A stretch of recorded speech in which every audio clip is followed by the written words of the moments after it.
If you're standing up, you're going to want to take a seat because I've got a doozy for you today. Have you ever thought to yourself, man, it'd be great if anime was real. Our world is so boring. And I can even sympathize with that a bit. I think it'd be great to scream really loud and get huge muscles and grow taller. But then you need to take a step back and read a headline like this and realize that we're already living in an anime.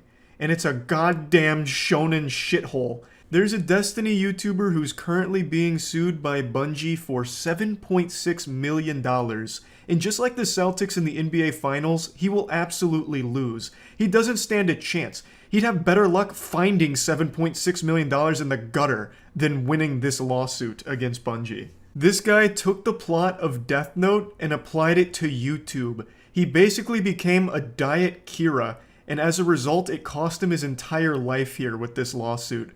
But I'm getting ahead of myself. I've loosely followed this story since it broke a couple months ago, and my god, there's so many twists and turns in here, it makes Game of Thrones look tame. It is so unbelievably goofy. And you all know how much I love the goofy and the wacky, and my god, I'm ashamed to say it, but even the silly too. And this story is absolutely among the cream of the crop in that ballpark. So, let me break all of it down for you. A couple months ago, Destiny content creators had their judgment day. Rapture had occurred. In total, 96 videos just vanished from a multitude of Destiny content creators seemingly out of nowhere and for no reason. The videos were totally innocent. There was nothing wrong with them, but they had all been struck down by a company called CSC, which is a legitimate copyright management firm that represents Bungie. So, content creators rightfully were very upset with Bungie, thinking that they'd betrayed the community. Bungie had decided to go to war against the creators, and it was this big bloodbath online for a while of people hating Bungie for what they did. But it turns out Bungie was also a victim. Their own videos got copyright struck and taken down by the same CSC agency. So what went wrong? Did an employee go rogue? Just have a Winter Soldier moment and just go full nuclear and take all Destiny content down as they saw fit? Well, as it turns out, there was a bad actor impersonating CSC Global. And they were the puppet master behind the scenes taking down all of these videos. So it naturally became the question of who is doing it and why? Because Bungie also put out a statement saying they're affected and they're investigating because this is not okay. Bungie wouldn't do this, it's not them. They were as confused as the rest of the community. But they weren't just confused, they were furious. They went fucking berserk. They weren't just mad at this douchebag that was copyright striking everyone with these fraudulent takedown requests. They were mad at YouTube. They took YouTube to court in order to get Google to finally reveal the identity of the person behind this, because YouTube was putting up a big stink about it. They even had the same problems as normal YouTubers, saying Bungie went through customer service and didn't get the issue solved for days. They even said that YouTube support didn't even respond to them in a timely fashion, if at all. Reading this when it was happening was shocking, because even a billion-dollar company like Bungie has to go through the same channels as the fucking goobers like me and all other YouTubers do. And it sucks. It's trash. Bungie got a taste of what it's like to be a normal YouTuber for a little bit. You get no answers, you get no response, and you get no solutions when you go up to the top of the food chain of YouTube. They would have had better luck just doing what all the rest of us do and start whining on Twitter about it and crying for YouTube's attention, because it seems like the only team there that can actually solve things is the Team YouTube Twitter account. So instead of going through the court as well as the support channels, Bungie should have just went right to Twitter with a twitlonger or some shit and a trending hashtag, because it seems like it's all they'll respond to. They won't even respond to a billion-dollar company through their official channels. What a joke. What chance do any normal YouTubers have if Bungie, of all companies, can't get them to talk to them? It's laughable. They slammed YouTube's absolutely archaic and dog shit system here with a fully detailed outline of how it happened and how weak YouTube's system is, and then finished it off by leaving YouTube a 1-star Yelp review on their support process, saying that Bungie was stranded in a circular loop. When I read that circular loop line, it was like this eureka moment. A light bulb flicked on in my head, and I knew exactly what happened here. Bungie, being as naive as they were about YouTube, thinking that good systems were in place, went on their YouTube channel and went to the partner creator support line, which lets you talk to what's supposed to be support agents at YouTube. But they're basically just bots. I don't think that there's anyone using that with a pulse. And what happens when you try and talk to people through that is they just keep linking you frequently asked questions, or they just keep asking you the same question you've answered a million times, and you just go in a circle forever. Like Ouroboros constantly eating its own tail. Nothing gets solved when you contact that line. It's only frequently asked questions or publicly accessible YouTube blog posts about what might be adjacent to your issue, or repeated questions ad nauseum forever. I knew exactly what happened once I read Circular Loop. So Bungie couldn't even get in contact with YouTube directly initially, it seems. They went to that boilerplate, terrible service of the support line. But it looks like they did finally get it solved because they got the person's identity. And the story behind this is so stupid, it's crazy. There was a disgruntled Destiny YouTuber named Lord Nazo, or Nick. And Nick's YouTube channel focused on directly ripping music from Destiny's Taken King and Witch Queen official soundtracks and uploading them to his personal YouTube channel. And despite repeated takedown notices, Nick decided to leave the music up, which eventually resulted in him losing the account. And he got mad. Nick got very upset at this. This happened months prior to him impersonating CSC Global. So something snapped in Nick here, and he wanted revenge. And then he thought back to the time he watched Death Note, and he's like, maybe I could do that. So he impersonated a CSC Global employee and started filing takedown requests, fraudulent takedown requests, on pretty much anyone who made Destiny content. Just kept writing their name in the Death Note, just another one chalked up on the board, another victim, another body left in the wake of Nick's rage and his quest for revenge. And just like when L teamed up with Kira, Lord Nazo was directly trying to hunt himself down in secret. So he was on the front lines communicating with the content creators that he was actively striking, pretending to be on their side, and pretending to help try and find this fraudster that was issuing the takedowns. So he deceived all of them into thinking that he was there to help them, like Scooby-Doo, trying to sniff out the actual criminal here in this mystery. Meanwhile, he was the one actively doing it. It's so goofy. He'd send messages like this here, some of the silliest shit. Yeah, it's the people like us who suffer, the little guys, or just anyone with fewer than 250k YouTube subscribers and 100k Twitter followers. This was absolutely a plan to put himself at the bottom of the list of potential suspects.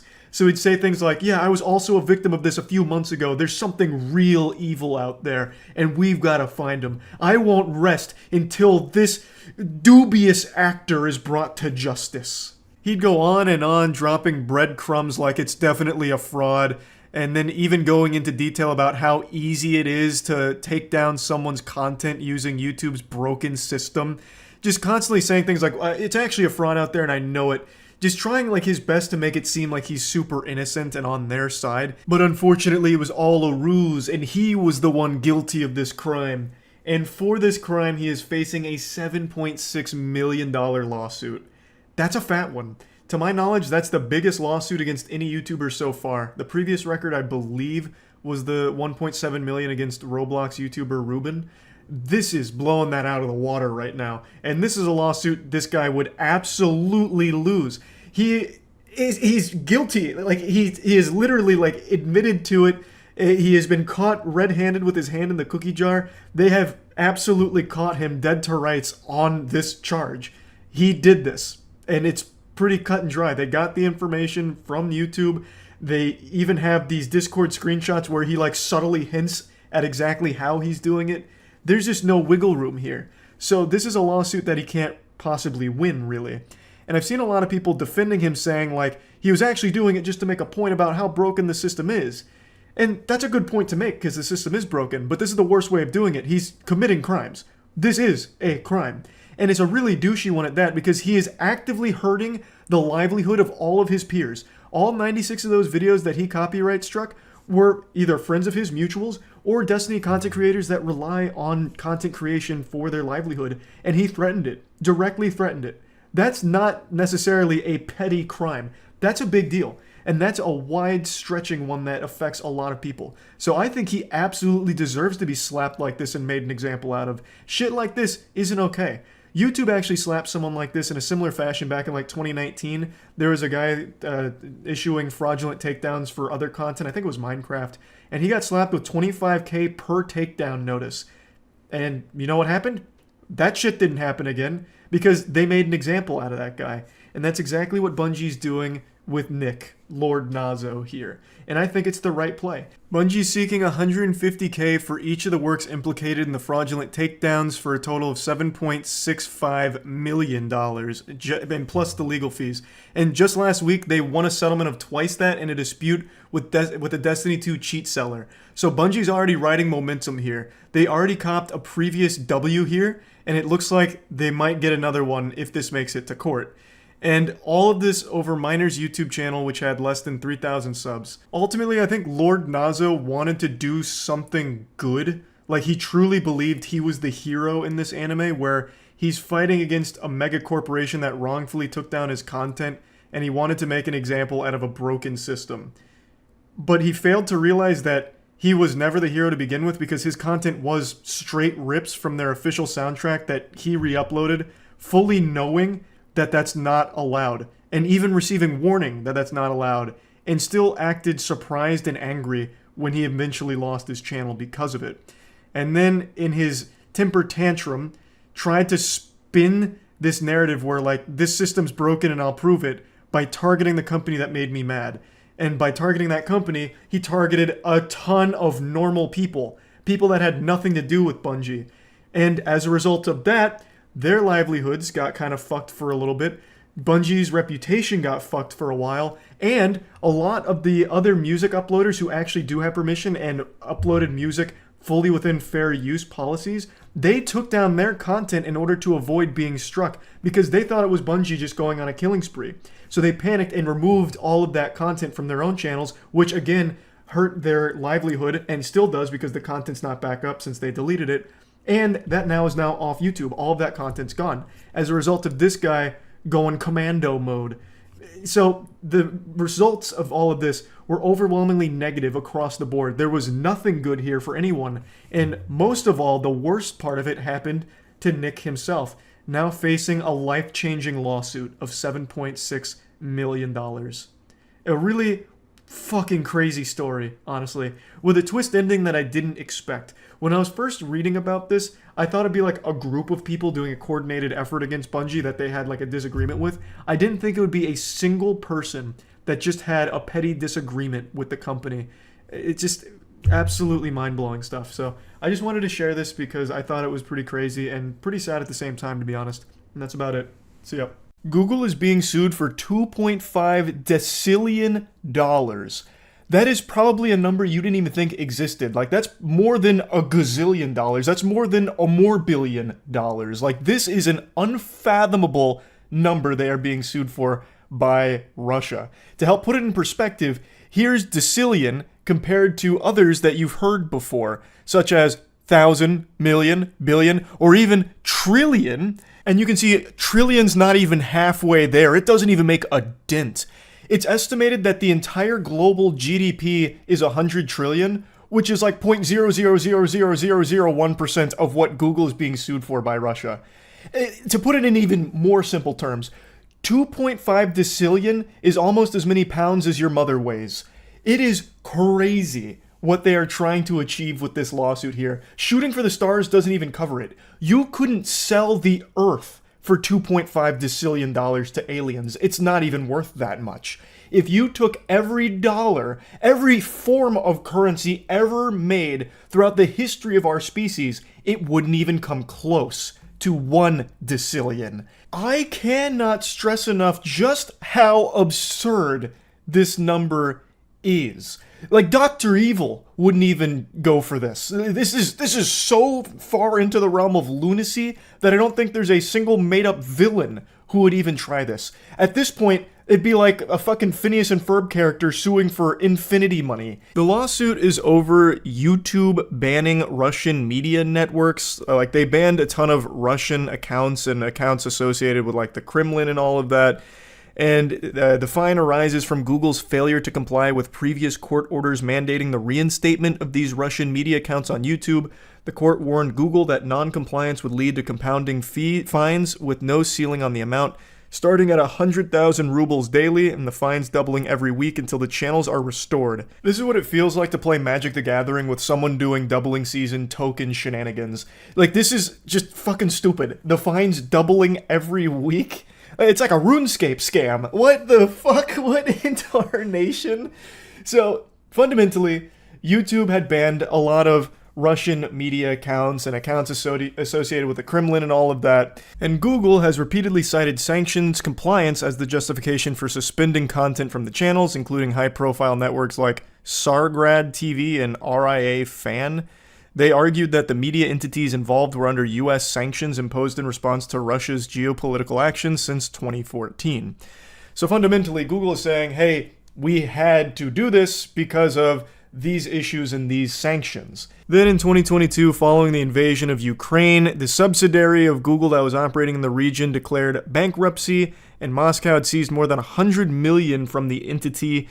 According to The Telegraph, Google said Russia handed the assets to sanctioned TV channels including Tsargrad, and that they seized more than 100 million of Google Russia's assets, even though the amount purportedly due under the judgment at the time was less than 12.5 million. So this has just been a back and forth butt fucking for quite some time now between Russia and Google.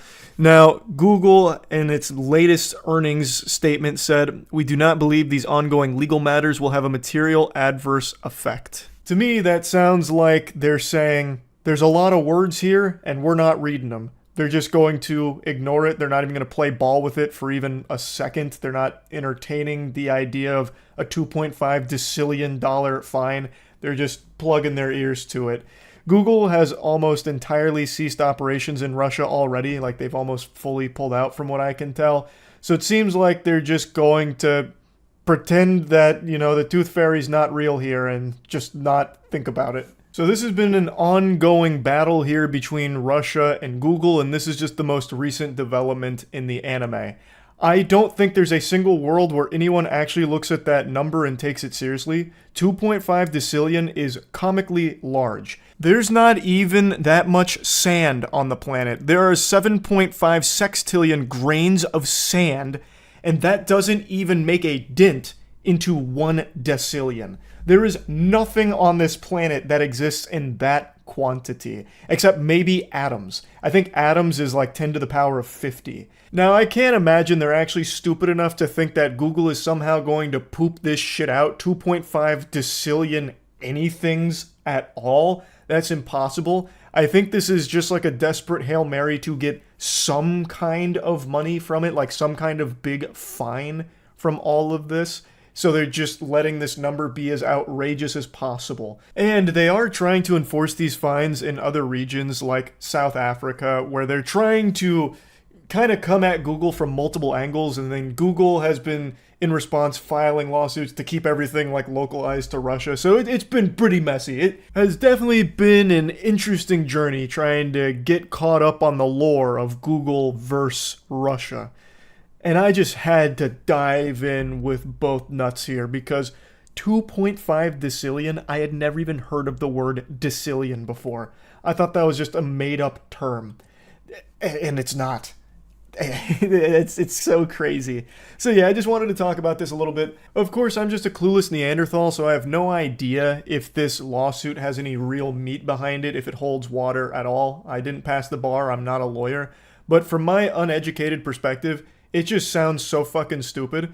To be coming at Google for this amount of money over YouTube accounts being banned, I think is ridiculous.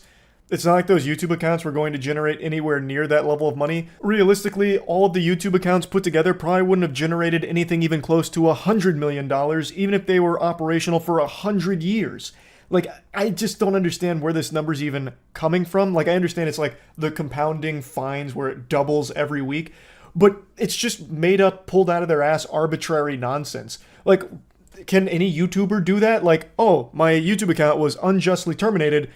Google owes me $1,000 per day that it stays down and it's going to double every week. Well, based on what? Why? That's just a classic because I said so moment right there. I just don't see where they're getting this from. Like, why would it be doubling every week? Who made that rule? What referee came in there and threw the flag on the play saying that it needs to be doubled every week that they don't comply? Like, it just doesn't make sense. those accounts were never going to generate anywhere near that level of money for a daily fine that would double every week. That's just, that would never happen. So how the fuck can they possibly expect Google or any like reasonable judge to look at that and be like, oh no, that sounds about right? Again, I'm pretty sure it's just to be like intimidating and scary to settle for some kind of payment out of court, perhaps. But to me, this just doesn't seem to be like a lawsuit with a ton of punch behind it. Like, it really just doesn't seem like they have the strongest case to be coming at them for this amount of money. Now, it's worth mentioning, just like the end of a Marvel movie, it will return. This ticking time bomb hasn't stopped. It's still going, and it is still actively doubling. So it's 2.5 Decillion now, but this might be the cheapest it'll ever be, because in a month from now, a year from now, we may be looking at new numbers that are going to need to be invented to figure out how much Russia is trying to hit Google for. Anyway, though, I just had to talk about it a little bit because it was so crazy, and I was diving into it pretty deep this afternoon. That's really about it. So, yeah. I've said for years now, one of the most evil companies on the planet is Disney. I imagine the board of directors is a who's who of supervillains. You probably got Mickey Mouse right next to Lucifer in that seat. It is always shocking to see just how low they'll stoop for the sake of a couple extra doubloons. They're like a real-world Umbrella Corp, but instead of manufacturing the T virus that turns people into zombies, they manufacture the D virus that turns people into Disney Defenders, where they'll always fight their PR battles for them and constantly empty their piggy bank for anything Disney slaps its fucking logo on. It's sickening, even when they are completely in the wrong. I've been following a story for the last couple days, and I imagine some of you have as well. It's a very sad story about a woman who had an allergic reaction and died after eating at a Disney Springs restaurant. And the holly jolly old assholes at Disney are arguing that because the husband signed up for a Disney Plus trial in 2019, he agreed to terms that would basically turn this lawsuit into toilet paper. To any sensible human being on the planet with a functioning frontal lobe, you're probably asking yourself, how does a Disney Plus trial at all have any grounds for this lawsuit when the allergic reaction happened at one of Disney's parks?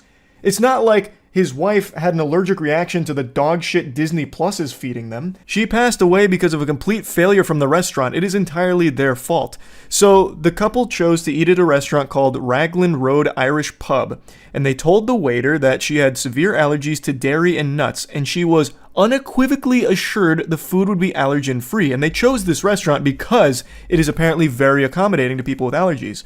So when the order arrived, there was no allergen-free flags, so they inquired again if it was allergen-free, and were once again assured that they were safe for her to consume.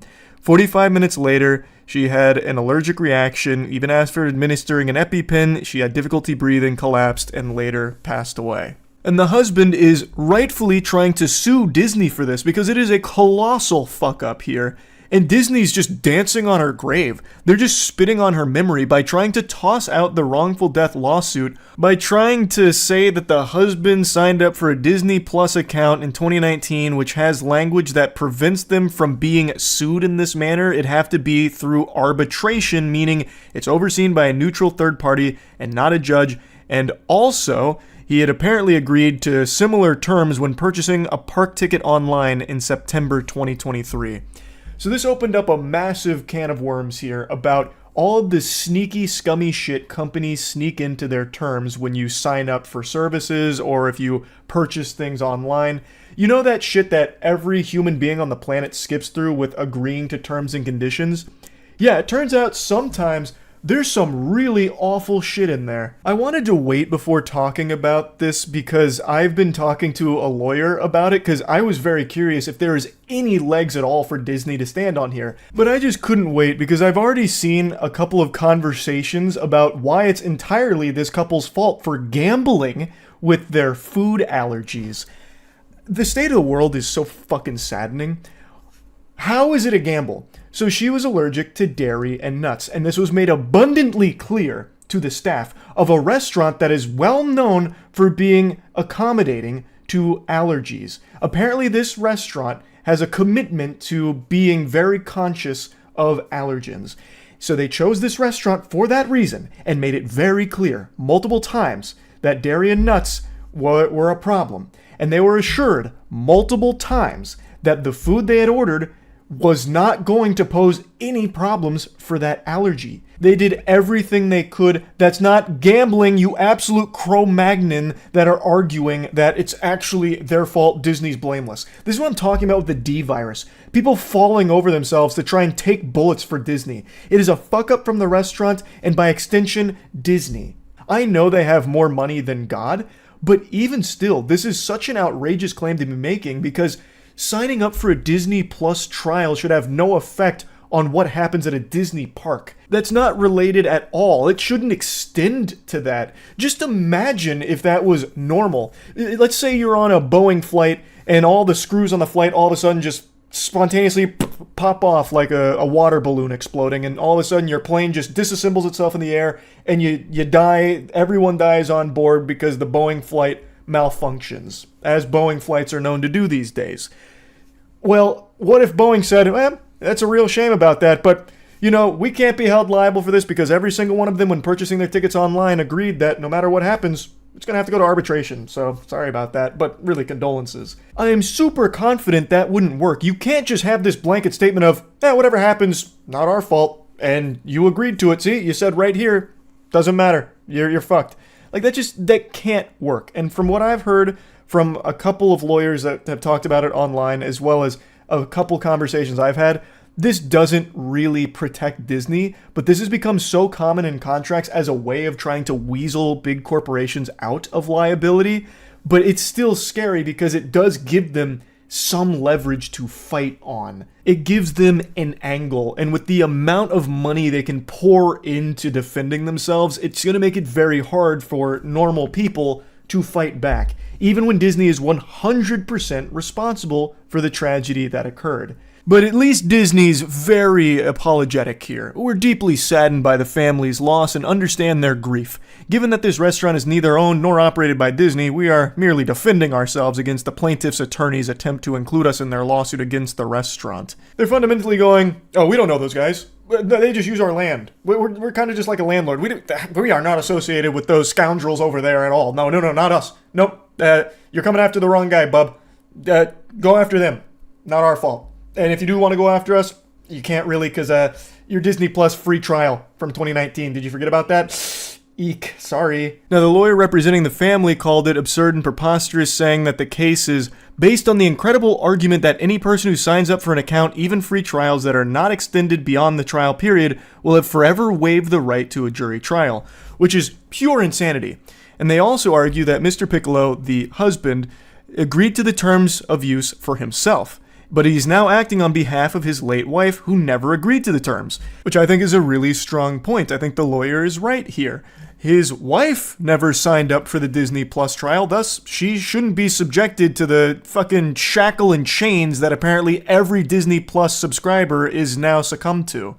The lawyer then goes on to say, the notion that terms agreed to by a consumer when creating a Disney Plus free trial account would forever bar that consumer's right to a jury trial in any dispute with any Disney affiliate or subsidiary is so outrageously unreasonable and unfair as to shock the judicial conscience. It really is exceptionally evil, and from what I've read here, it's not exclusive to Disney. So apparently there was even a time where they were going to get close to protecting consumers from this kind of shit with like these arbitration clauses that get snuck into contracts that you sign up for unknowingly, because it is unreasonable to expect anyone to read all 65 pages of every terms and condition for every service you sign up for. There's no human being on the planet that has the chutzpah to sit through and read all of that.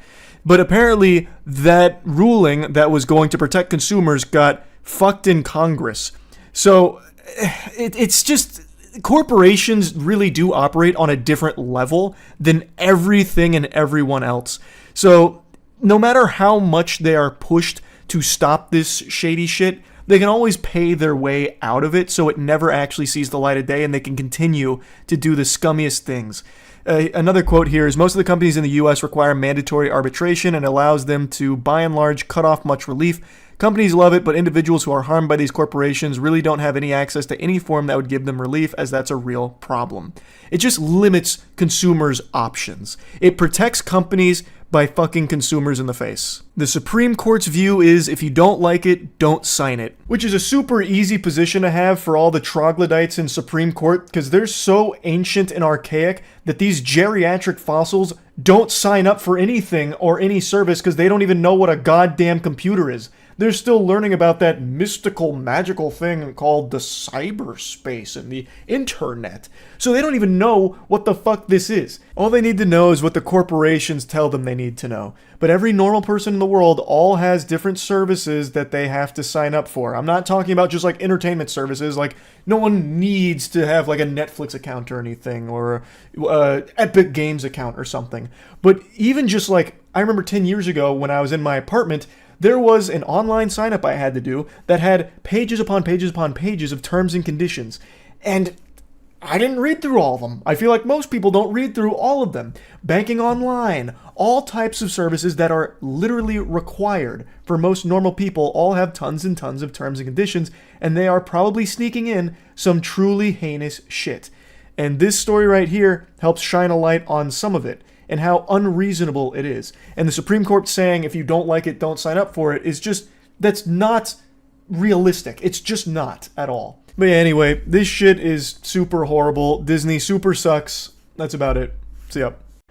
Chris Brown's getting sued for assault again. Unbelievable. The Chris Brown? The Saint? No, what?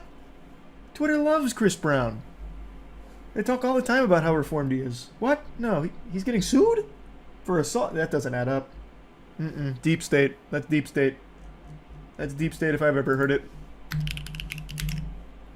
Oh, goodness gracious. He's being sued for $50 million after an alleged assault of 4 concert goers. He got 4 of them? What do you do? Hit him with a Rob side B? How do you take out 4 people at once? I just don't believe... Not this guy. Not this guy. He wouldn't do that. Larry Parker, Joseph Lewis, Charles Bush, and DeMarcus Powell filed the suit in Harris County, Texas, against this tour promoter, Live Nation. In addition to the payment, the 4 plaintiffs are asking for a temporary restraining... Oh my god. Where is this ad even playing from? Where is this? It's an invisible ad. How is this not illegal? It's so crazy how I just have to mute the whole fucking tab instead of being able to just exit out of the ad. And then I never remember to unmute tabs, so then I wonder, fucking scratching my head, why when I go to something else everything's muted. According to the complaint, which was first reported by TMZ, it's always first reported by TMZ in every situation ever. Brown and his crew severely beat the plaintiffs following the singer's performance as part of his 11/11 tour at Dickies Arena in Fort Worth, Texas this past Friday. The 4 men were invited backstage after the set to meet Brown, who showed up 30 minutes later than anticipated. Before leaving, Bush approached Brown to congratulate him on the show, prompting a member of the singer's entourage to remind Brown that the two had previous issues. Brown allegedly said, "Oh yeah, we were." Wait, what is happening? The suit states that Brown and 7 to 10 members of his entourage proceeded to assault Bush and punch him in the chest, and claims that Hood Boss picked up a chair and threw it at Bush's head.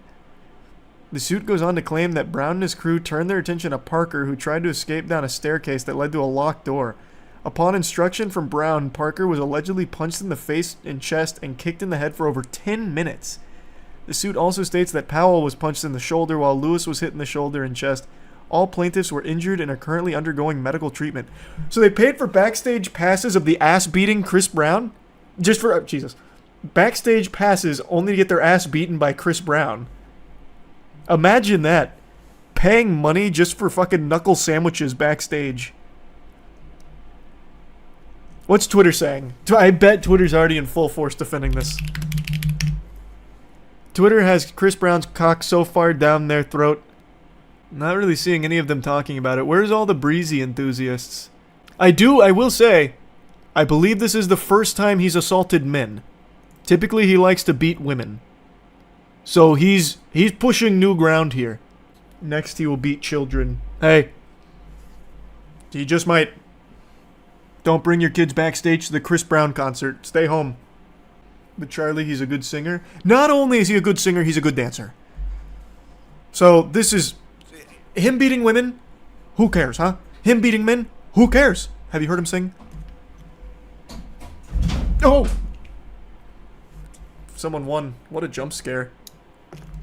What did we get? Who won? Oh, hey, it's our first... Hey, we got our first label winner. Someone just won a Switch. That is our first label Dubski. Who was that? Who just got the Switch? That was Fun Awaits. What a fitting name. And here's a response. Representatives for Brown, Beezy, and Live Nation did not respond to Variety's request for comment. No should have to endure what these clients endured, Tony Busby said in a statement. We will seek the maximum amount of damages allowed by law for this egregious conduct. Oh no, there's tons of people that still support Chris Brown. Even, I think it was like 8 months ago now, something like that. I was talking about Chris Brown on stream, because I don't remember who brought it up or what it was. Oh, it was him throwing someone's phone into the crowd. So, like, someone was on her phone, and he was giving her, like, a lap dance, like, clapping his cheeks in her face or whatever, and then he, like, grabbed her phone and threw it into the crowd, and I was making fun of him for it. And then someone in chat immediately started getting, like, really defensive on his behalf as if he was, like, the fucking PR manager for Chris Brown. So then I was making fun of that guy, and then brought up Chris Brown's past about, you know, like, beating Rihanna and beating other women as well. And they started downplaying it. So then I started really going in on Chris Brown. And that video went up on the second channel, and the Chris Brown fans from Twitter actually posted about it to flood the video to insult me for besmirching the good name of Chris Brown and how he's like reformed and changed. Or maybe it wasn't Twitter, it might have been Reddit, I don't remember which it was, but like about going in on me about like, how can you hold this man in such a negative light for something that happened over 15 fucking years ago? So what? He beat Rihanna within an inch of her life. Who hasn't done something like that? We've all made mistakes. We've all beat women. Like, who cares? That's okay. He sings really well, and you're bitter. You're jealous. Like, the amount of support Chris Brown still gets is baffling. It's almost exclusively women, too. Like, women are the most endangered around Chris Brown. Women supporting Chris Brown is like rabbits supporting wolves. Like, you are asking for trouble. But now he is evolving. He's beating men, too. So nobody's safe. If you go backstage to a Chris Brown concert, I hope you're ready for some fucking hand-to-hand combat. With 10 dudes. Damn, even r/Chris Brown is still supporting him over this lawsuit. I'm going to check that out right now, but I'm going to speculate. I bet they are coping by saying that these gentlemen started it. The dudes who purchased backstage passage were the instigators. They forced Chris Brown and his crew to beat the shit out of him. They were begging for it, asking for it. Troublemakers. That's my guess. That's my speculation on the cope.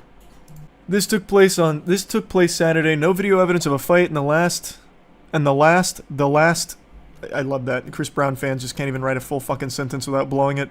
And the last sentence in the second image proves that TMZ still has a vendetta against Chris. Hey, by the way, that vendetta is just reminding people this isn't his first time beating others. Beating Rihanna. Beating his ex-girlfriend. And like, they still have a vendetta against this guy. I don't get it. I really don't get it. It's so weird. They just don't like him. The bias. TMZ is full of shit.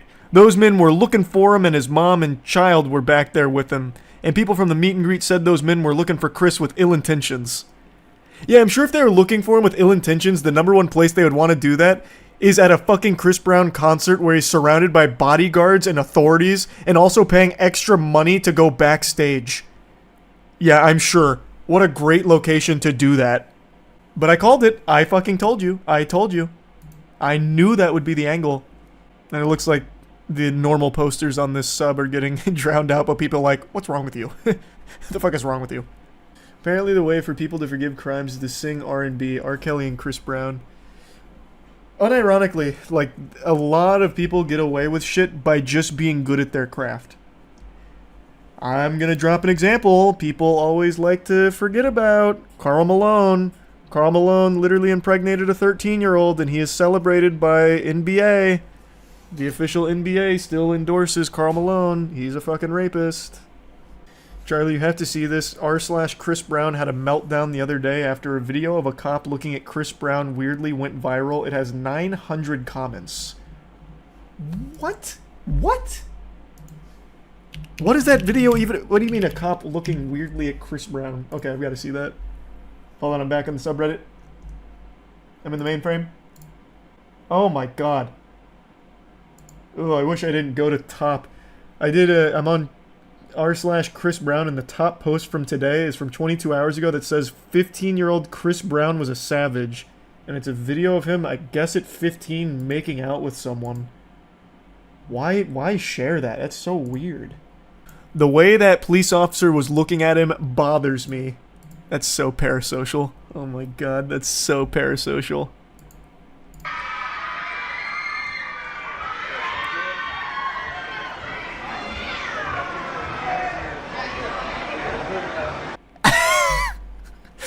This guy's catching a lot of heat for this look.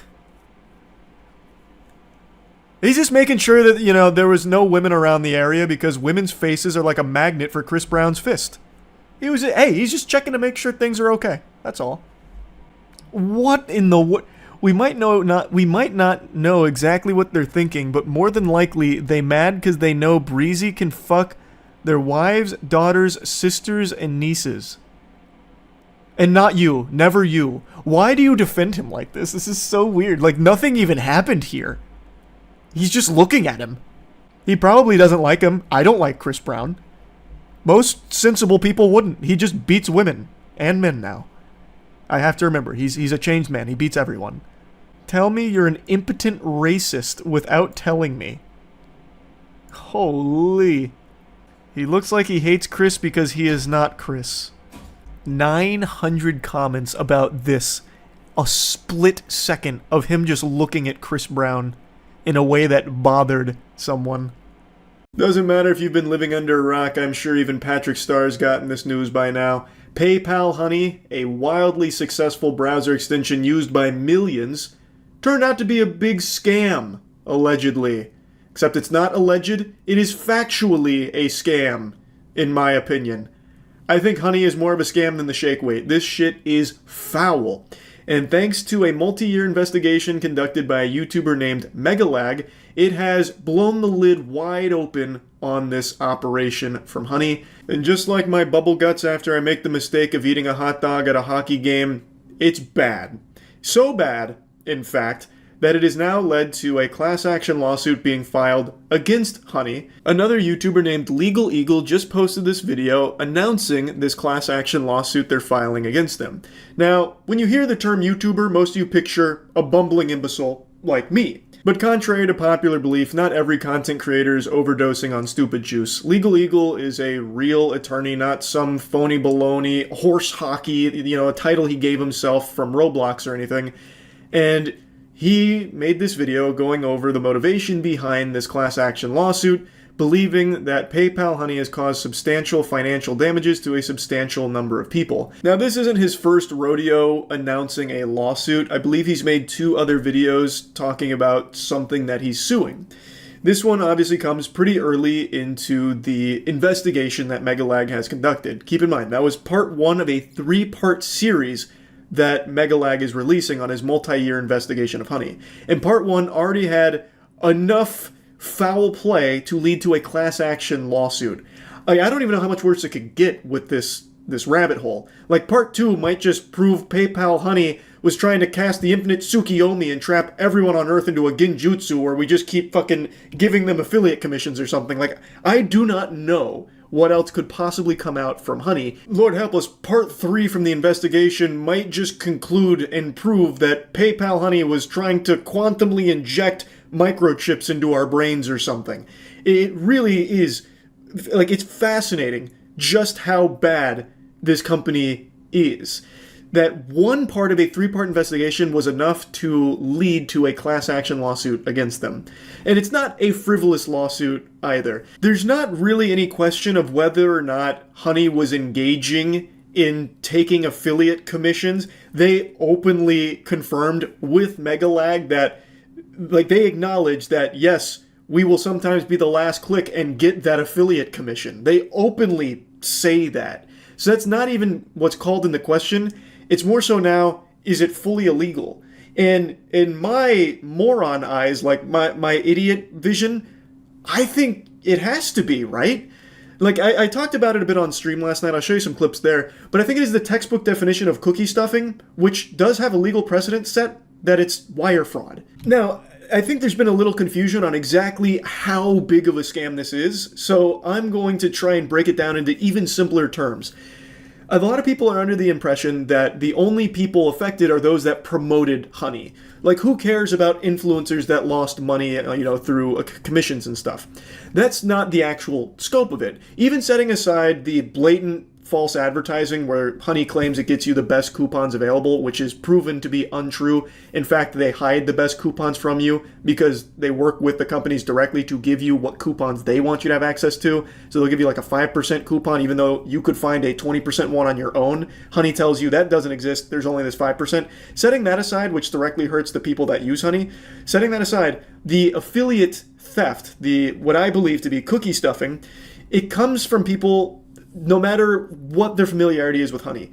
So let's say your grandmother, this is the example I've been giving on stream to try and help explain it. Let's say your grandmother on Facebook, she has an affiliate link to baking supplies, Tupperware. She has an affiliate link for Tupperware, and she shares that on her Facebook page. And you, being the good grandson you are, want to support her and give her a little commission, and you could use the Tupperware. So you click her affiliate link, you go to the Tupperware, as you're checking out, honey pops up and says, do you want to check for coupons? And you click, sure, I might as well. So you click that, it finds no coupons, you close it. And then you finish your checkout. Well, what happened is, when you click that from Honey, Honey took the affiliate commission. So your grandmother got nothing, and she'll never even know you clicked that affiliate link.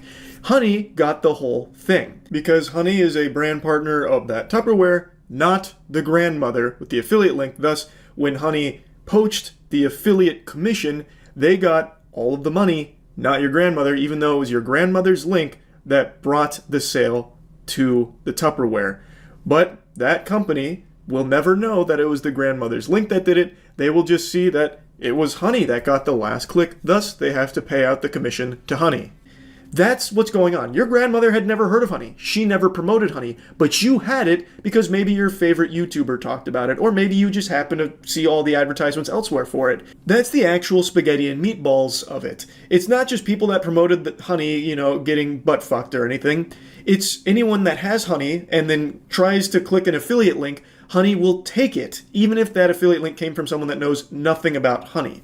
And another good thing that was pointed out in Megalag's video, even when Honey provides no value at all, where you're in checkout and Honey says, hey, just popping up to let you know, didn't find anything. Like, even if you don't click anything, it just pops up and says, hey, I'm here, I got nothing for you. And you click, to exit out, you click got it to get rid of it. You clicking got it, even though it came up and said, hey, we didn't find anything, we're not even trying to find it, there's nothing here for us. Even though it did actually nothing, you just clicking got it will take the affiliate commission. And the person who had the affiliate link will never know that that even happened. Another big question is, well, how did people not know they were missing out on money? How did they not know they weren't getting paid? That's how, because you never even knew it was happening because someone just having honey took the whole commission, so you never saw any of it. I think for a lot of people there was a misunderstanding that people were getting paid by honey, and they didn't understand how people didn't recognize they were just missing payments from honey. Like, how could you possibly ignore that? No. That's not the case. Anyone that had honey installed and engaged in clicking an affiliate link, that commission never made it to whoever the affiliate was. Honey would take it. So the actual affiliate would never even know that it happened, which is why it was impossible to ever even find out. That's what made it so slippery and so sneaky. And that's also why it's nearly impossible to know just how much money was lost this way, and why it's likely into the deep millions upon millions of dollars. Which is why I think this class action lawsuit could be huge. Of course, I'm not a lawyer, I didn't pass the bar, I don't know for sure, but it seems like there is so much money that was likely lost from this because of PayPal Honey stealing the affiliate commissions. Now, the next question a lot of people ask is, Did PayPal know? PayPal purchased Honey for $4 billion. You bet your sweet Bippy they knew. I've been flip-flopping on this back and forth, but for a $4 billion purchase, I think they would have audited the shit out of that company. I think they would have absolutely known that this was like their bread and butter. Because how else are they making money? Like, really, how else are they making money when you really stop to think about it? Markiplier pinned the tail on the donkey. His gut was absolutely right. Like, PayPal would have had to have known that when they purchased this company. I think it's now just a matter of, did PayPal know that it might be illegal? Did they knowingly spend $4 billion on illegal business practices, which would be mind-boggling if that is the case? Like, the answer is yes to that question. So I'm very interested to see where this class action goes. But anyway, I want to show you some of the clips from the stream because we dove into their terms of service. Honey actually is so fucking scummy that they snuck some shit into their terms of service, which of course nobody's reading. Everyone knows no one reads the terms of service. Even the law knows no one is actually sitting through and reading through every single fucking term of service for the things they sign up for. But Honey knew that and snuck some shit in there to try and cover their own ass. Like I said after the initial part 1 of the investigation, this is going to be a huge class action.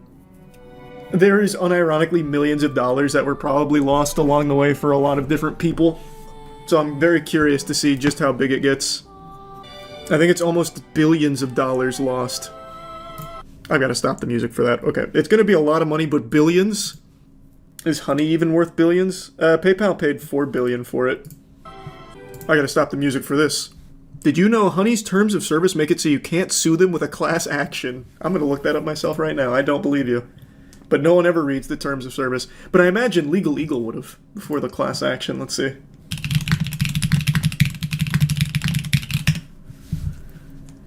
Let's look at the Join Honey terms of use. Though I don't think you... Let's just assume it's there for a second. Does that protect you? Would that even actually protect you? I don't think so. Wasn't there a ruling not too long ago that said, like, no one reads the terms of service, so you really can't put in legally binding shit like that? I vaguely recall that being a actual court ruling. This agreement contains 1. An arbitration provision, 2. A waiver of rights to bring a class action lawsuit against us, and 3. A release by you of claims for damage against us that may arise out of your use of the service to the greatest extent permitted by applicable law. By using the service, you agree to these provisions. Their lawyers are good. They've got the Sharingan out. How could they have seen the potential class action coming? They stopped us before we even started. I wonder how far by applicable law goes. There's no way that's going to actually protect them. You can't just say, like, you can't sue us and then do blatantly illegal shit. That's not how that works. Arbitration clause and class action waiver. Important. Please review as this affects your legal rights. In caps lock. Oh man, yeah. This seems like panic. Arbitration. You agree that all disputes between you and us, whether or not such dispute involves a third party with regard to your relationship with us, including without limitation dispute related to this agreement, your use of the service and or rights of privacy and or publicity, will be resolved by binding individual arbitration under the American Arbitration Association's rules for arbitration of consumer-related disputes, and you and we hereby expressly waive trial by jury. Why would you want that? I'm sure the jury would side with you guys. I don't know why it's screaming at me, though. Oh, wait. Here comes a threat of their own. Provided, however, that to the extent that you may have... Provided, however, that to the extent that you have in any manner violated or threatened to violate our intellectual property rights, we may seek injunctive or other appropriate relief in any state or federal court in the state of California. Discovery and rights to appeal and arbitration are generally more limited than in a lawsuit, and other rights that you and we would have in court may not be available in arbitration. Now they're tossing their big meat around. That's interesting. I've heard that too. Someone in Legal Eagle's comments brought up that what Honey did could be considered cookie stuffing, which is a form of wire fraud, and that there's legal precedent for it. I've heard that a couple times. I might as well look at it before hopping onto Rivals to start my Grandmaster climb. So cookie stuffing is legitimately a real term, and it is a real thing that they have cracked down on. Deceptive tactic in affiliate marketing. It is considered fraudulent. But what is the legal precedent? Because I think it is the textbook definition of cookie stuffing what Honey was doing. So it's been considered a form of wire fraud, and in 2006, eBay collaborated with the Federal Bureau of Investigation in a sting operation targeting top affiliate marketers. So it looks like in 2006 there was like a big case with it. Sean Hogan, eBay's largest affiliate marketer, was found to have engaged in cookie stuffing. His strategy involved modifying his website to load resources from eBay servers, thereby setting affiliate cookies on users' browsers. The technique falsely attributed subsequent eBay purchases to Hogan's site. Despite Hogan making over $28 million through eBay's affiliate commissions, it was determined that Hogan's activities did not contribute any substantial revenue to eBay. In the subsequent legal proceedings, Hogan pleaded guilty to a single wire fraud charge, leading to a 5-month federal prison sentence and a $25,000 fine. Okay, he got off pretty easy. There's another case as well. Also, eBay affiliate marketing, Brian Dunning. Similar tactics with cookie stuffing during 2006 to 2007. So there is a legal precedent set. They don't like it, but it's not harshly punished either. How interesting. Like I said, this should be a slam dunk case. I really think it should be pretty open and shut. They have a ton of money though, so it'll probably get hairy. You should go to law school, you'd be good at it. Brother, I'm a fucking moron. Why would you think I'd be good at that? I find it disgusting that more people aren't aware of this lawsuit that's going on right now, so I'm going to do you all a favor and take you by the hand and show you the light. You know, I'm no hero, okay? But please pat me on the back for the bravery anyway. Right now, there is a $3 billion lawsuit going on that names some of the biggest celebrities in the world. Dwayne "The Rock" Johnson, Michael Jordan, and even Chris Benoit. Chris Benoit, many of you probably raised an eyebrow to because he's been dead for well over 10 years now, and he has just been named in a $3 billion lawsuit for conspiracy to kidnap a woman and her children. I'm sure all of you are familiar with the story of Chris Benoit. He was a damn near household name in the wrestling scene, and he ended up killing his family and killing himself. It's a horrific, tragic story, and he's been dead for a long time now. He has been decaying in the ground for a while. And the children here that are talked about in the lawsuit, from everything I've read, were not alive when Chris Benoit still inhabited this corporeal dimension, which would mean that post-mortem, from beyond the grave, Chris Benoit's spirit would have had to been conspiring with this massive Illuminati network here to commit this kidnapping crime, which is a bold claim. This is a lawsuit that comes from a former wrestler named Raka Khan, who alleges that there was this massive conspiracy to kidnap her and her children, and she is seeking $3 billion and named not only a ton of celebrities like individuals and pretty much every wrestler that has ever breathed over the last 100 years. I wouldn't be surprised to find Andre the Giant buried somewhere in the list of culprits, but she is also naming entire companies like Home Depot. I shit you not. Home Depot is listed as part of this conspiracy to kidnap her and her children. It is outrageous. Now, of course, I don't want to rule out the possibility that Home Depot has a seat at the New World Order, and the first order of business was to kidnap her and her children, but with the amount of people and companies listed here, it seems unrealistic. Because, like I said, it wasn't just Home Depot either. Bank of America was listed. The FBI, the entire FBI. There's all these companies apparently had skin in the game, and they're all listed now in this $3 billion lawsuit. Honestly, by the end of reading this list, I was half expecting to see my favorite breakfast restaurant listed here, which is just a mom-and-pop local restaurant. And I thought, you know what, everyone's guilty out here. But yeah, it's pretty outrageous, and I've done a bit of research now on Raka Khan, and she's unfortunately had a lot of bad things happen to her post-wrestling career, as well as even during her wrestling career. For example, she dated Kurt Angle for a while, and there was 2009 incident where like abuse was alleged, but then it was later kind of dropped. But it was very messy, very muddy and fishy. But overall, a lot has happened to her throughout her life. And in 2019, she even landed herself on the most wanted list for El Paso. It's a really wild web, and the lawsuit is pretty concerning, honestly. I went over it all on stream, so I'll just play those clips for you to give you a deeper insight into all of it. Yeah, I'll look up the Dwayne "The Rock" Johnson lawsuit. Here. Someone mentioned that earlier. I forgot to look it up. It was apparently named in a multi-billion-dollar lawsuit from a former WWE wrestler. Holy shit, it's a kidnapping lawsuit. Oh, that's right, live action Moana. Maybe he's being sued because of how horrible that fucking idea is. They're kidnapping the audience's patience. The FBI is named in the lawsuit. Wow, that's awfully ambitious. Her complaint, most of which is made up of those being sued, alleges that those named worked together in a conspiracy to kidnap her and her children.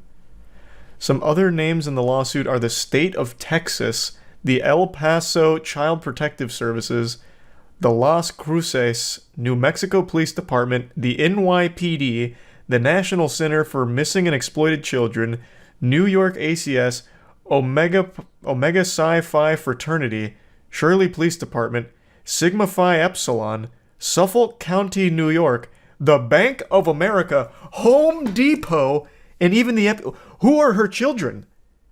What? Why would all of these people work together to kidnap her children?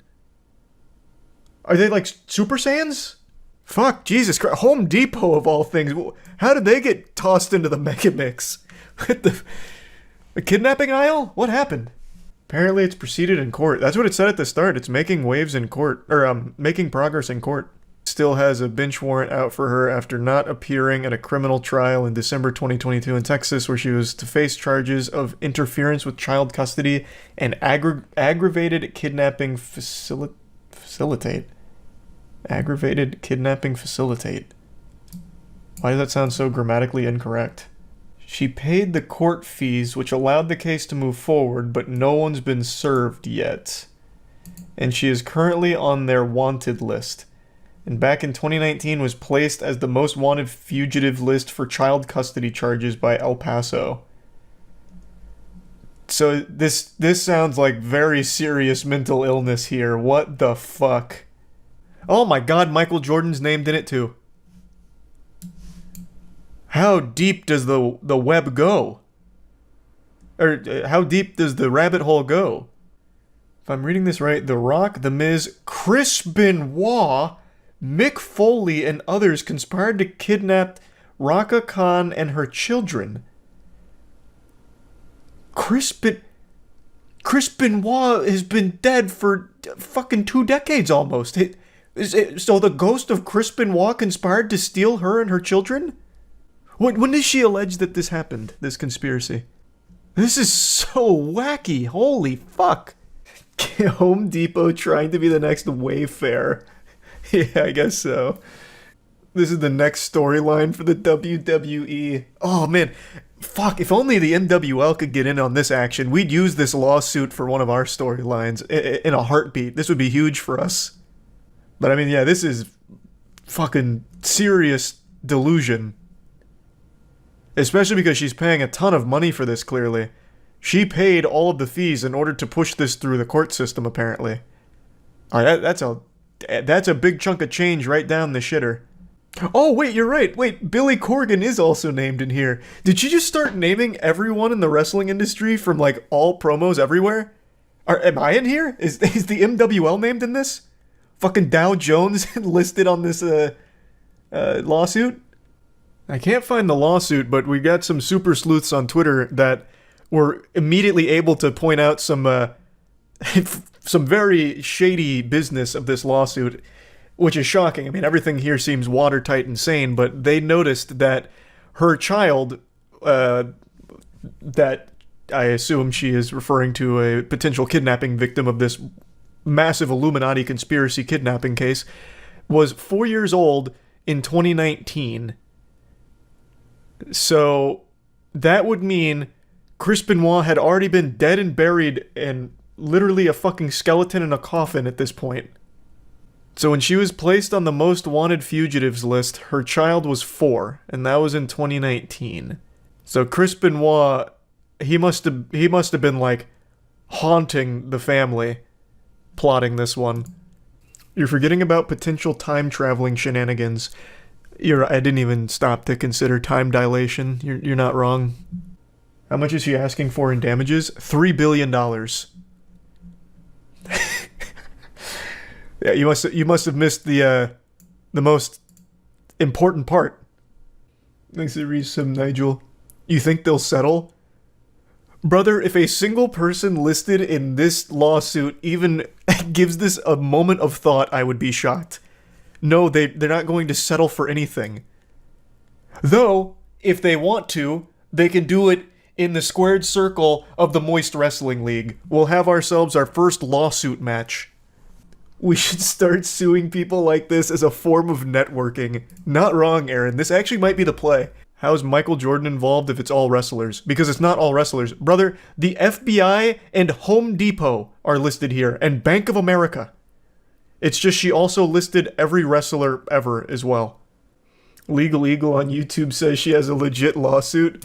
I already know, I'm just being lied to. Legal Eagle did not just cover this lawsuit. There is a 0% chance. But I'll look it up anyway. I don't know why I'm doing this. Hey! Shocking. Nothing from Legal Eagle here. What the fuck did I just read here? Home Depot was an amazing street fight wrestler. His Fampus top rope 2x4 smash. What the fuck? I feel like I know what you were going for, but everything went wrong in the sentence and made it much better. I don't know what a Fampus is, but fuck yeah. Won't this mess up The Rock's work with Disney? No, man. I don't think it will. I mean, hey, I'd actually love to be wrong about that. A live-action Moana is criminal. The movie's not even 10 years old. So if it does impede on that, then this lawsuit was worth it.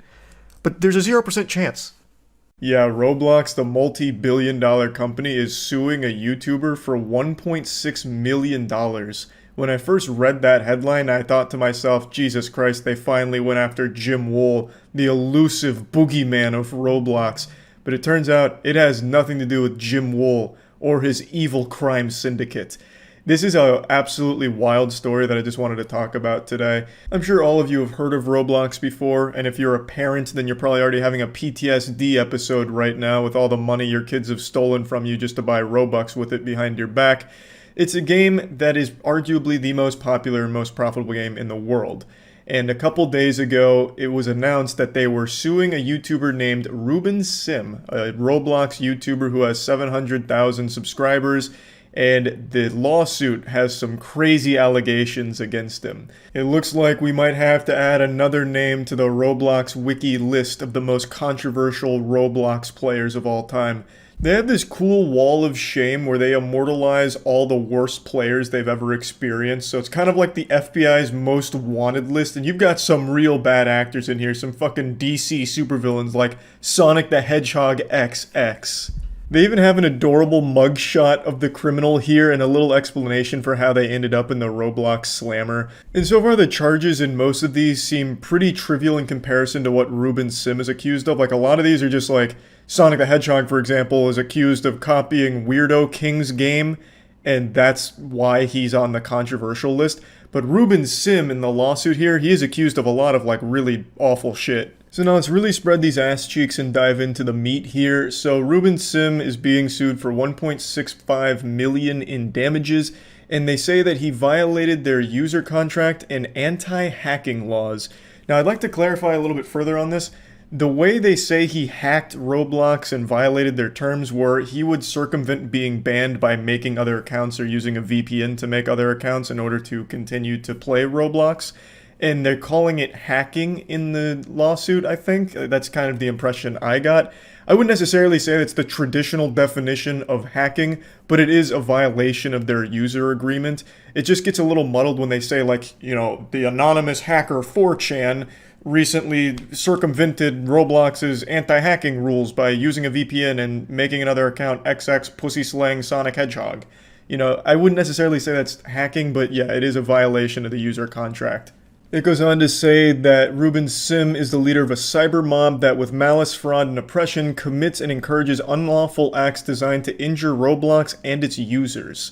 Another article expands on that a bit by saying Ruben Sim actually had a history of that kind of behavior where he would get his followers to go into the game and sexually harass its user base as well as use racist and homophobic slurs. I guess as a means of like epic trolling Roblox or some shit, I'm not really sure. Obviously, I'm not fucking Saul Goodman here. I don't know what's true and what's not with these allegations or what Ruben Sim has actually done. I'm unfamiliar with his work, so I don't know any of these things. But I'm assuming they must have some kind of evidence to be tossing around these really huge allegations. And then it goes into what I consider the most weird part of the lawsuit, if these are true. Roblox said it banned Simon for attempting to upload a near-nude photo of himself, images of Adolf Hitler, and a sex game that's forbidden on the kid-focused platform.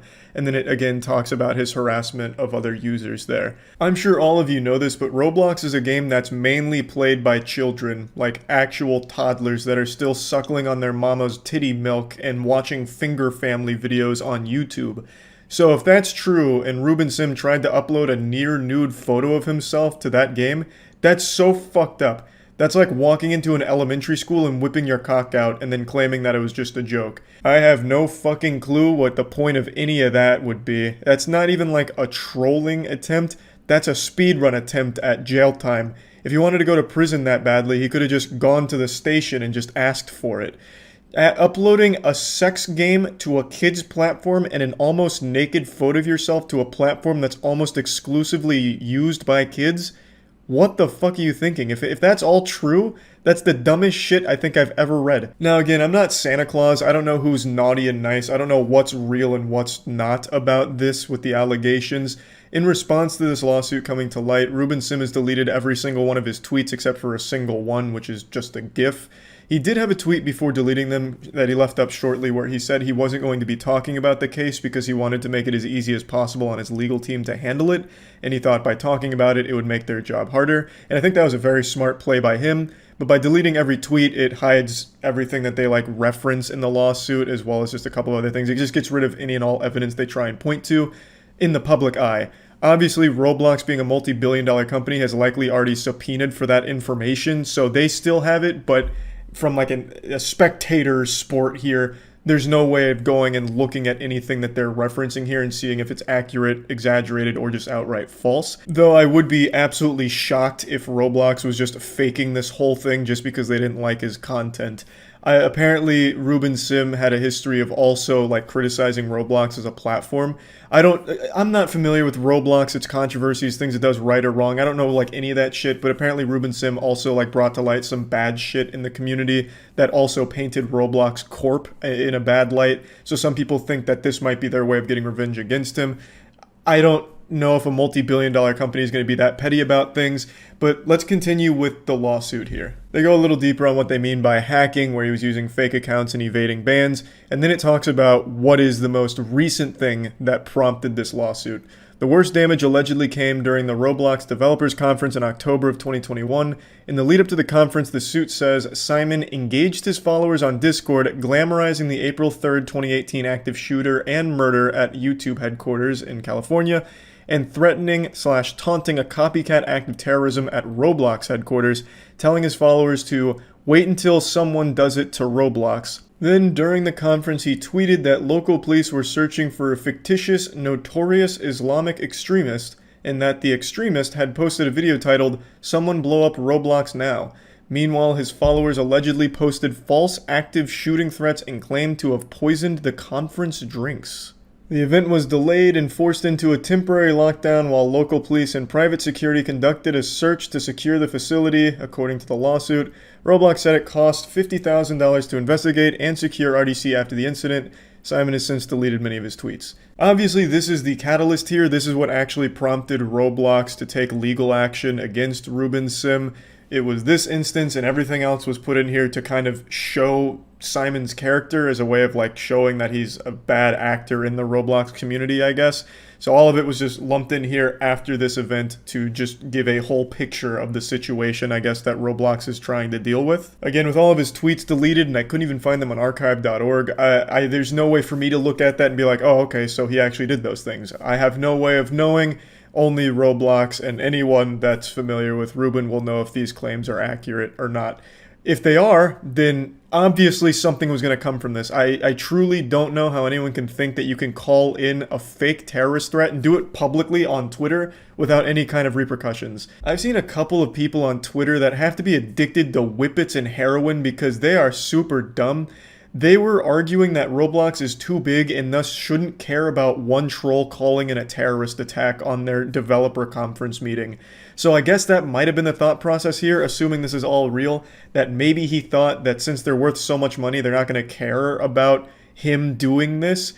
But I mean, that's super fucking stupid. You should be far more afraid of a multi-billion-dollar company that easily could throw a couple $1 million to lock your ass up for this kind of shit. Because it's a crime. Like, it's a genuine crime to call in a fake terrorist attack like this. I don't know what you could possibly expect. They're not just going to roll over and get used like a fleshlight. They were obviously going to retaliate. You shut down a conference with a terrorist threat. So yeah, just overall an extremely crazy story all around. That's a lot of money. And that's going to be a lot of money to fight the lawsuit. For Roblox, this is nothing. They make millions of dollars every couple of minutes. So they'll probably toss as much money as they need to at this and never feel it. But for Ruben Sim, this is a life-changing lawsuit here. I don't know if all of the claims in here are factual or anything. That all has to be proven in court. But my God, what a fucking wild situation here. That's about it. See ya. Heard about the guy suing Dunkin' Donuts because their toilet exploded while he was shitting on it? Yeah, there's no video or anything. I also just feel like he's lying. He probably pooped himself and came up with a convenient excuse and then overflowed the toilet is my guess. But here, I'll pull it up, since a lot of people keep asking about it.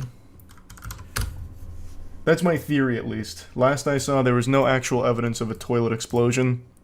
Florida man is seeking $50,000 in damages after he said a toilet at Dunkin' exploded and covered him in debris, feces, and urine.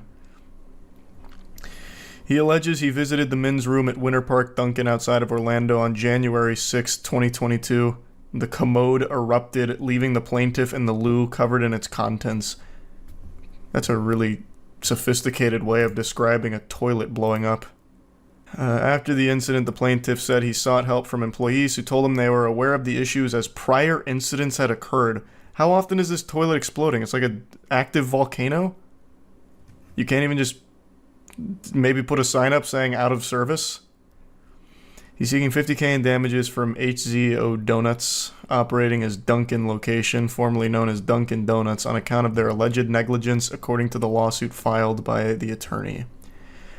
As a direct result of the defendant's breach and/or multiple breaches of its duties and obligations to the plaintiff, who was lawfully on defendant's premises, plaintiff unwittingly became the victim of the exploding toilet in the aftermath, which followed and sustained damages, including injuries, emotional, and mental distress. There'd have to be pictures, right? Prior incidents.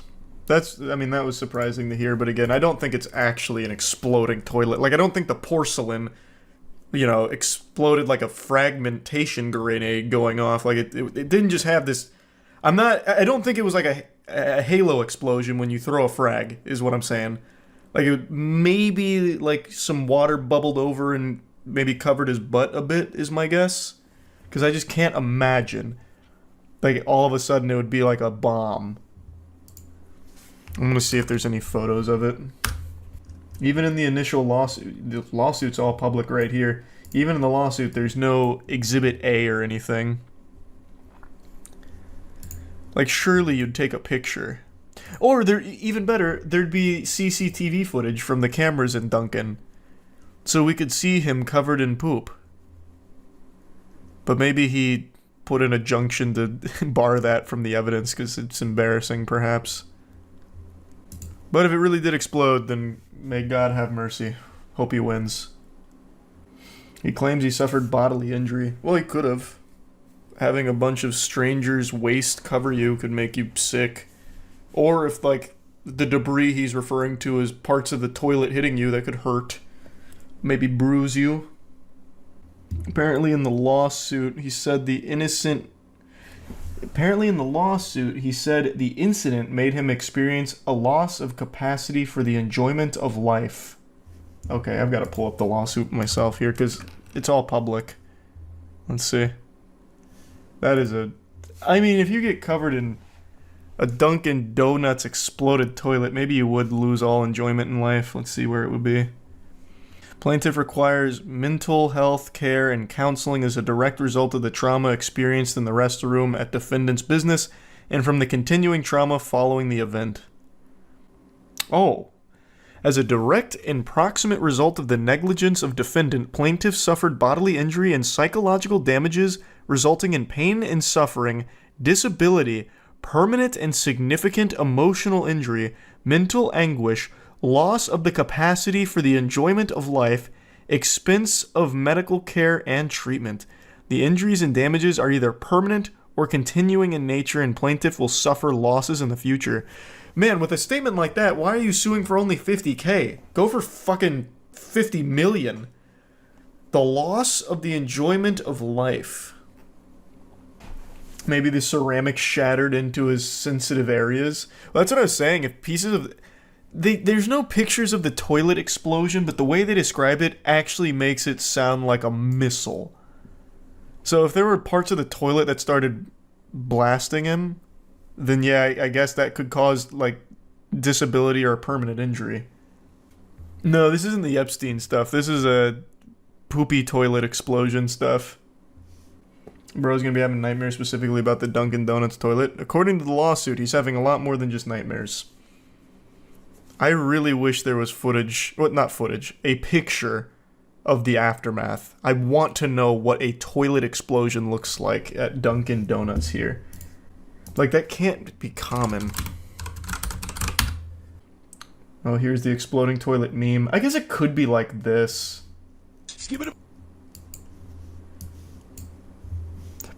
But I think this was planned, right? It didn't just happen. Like, they put firecrackers or something in it, if I remember correctly. So I don't think the Dunkin' employees pranked him. A certain brand of toilet has been exploding, and it's no laughing matter. You don't think about your children dying in the bathroom. Find out if you're sitting on a time bomb tonight at 10.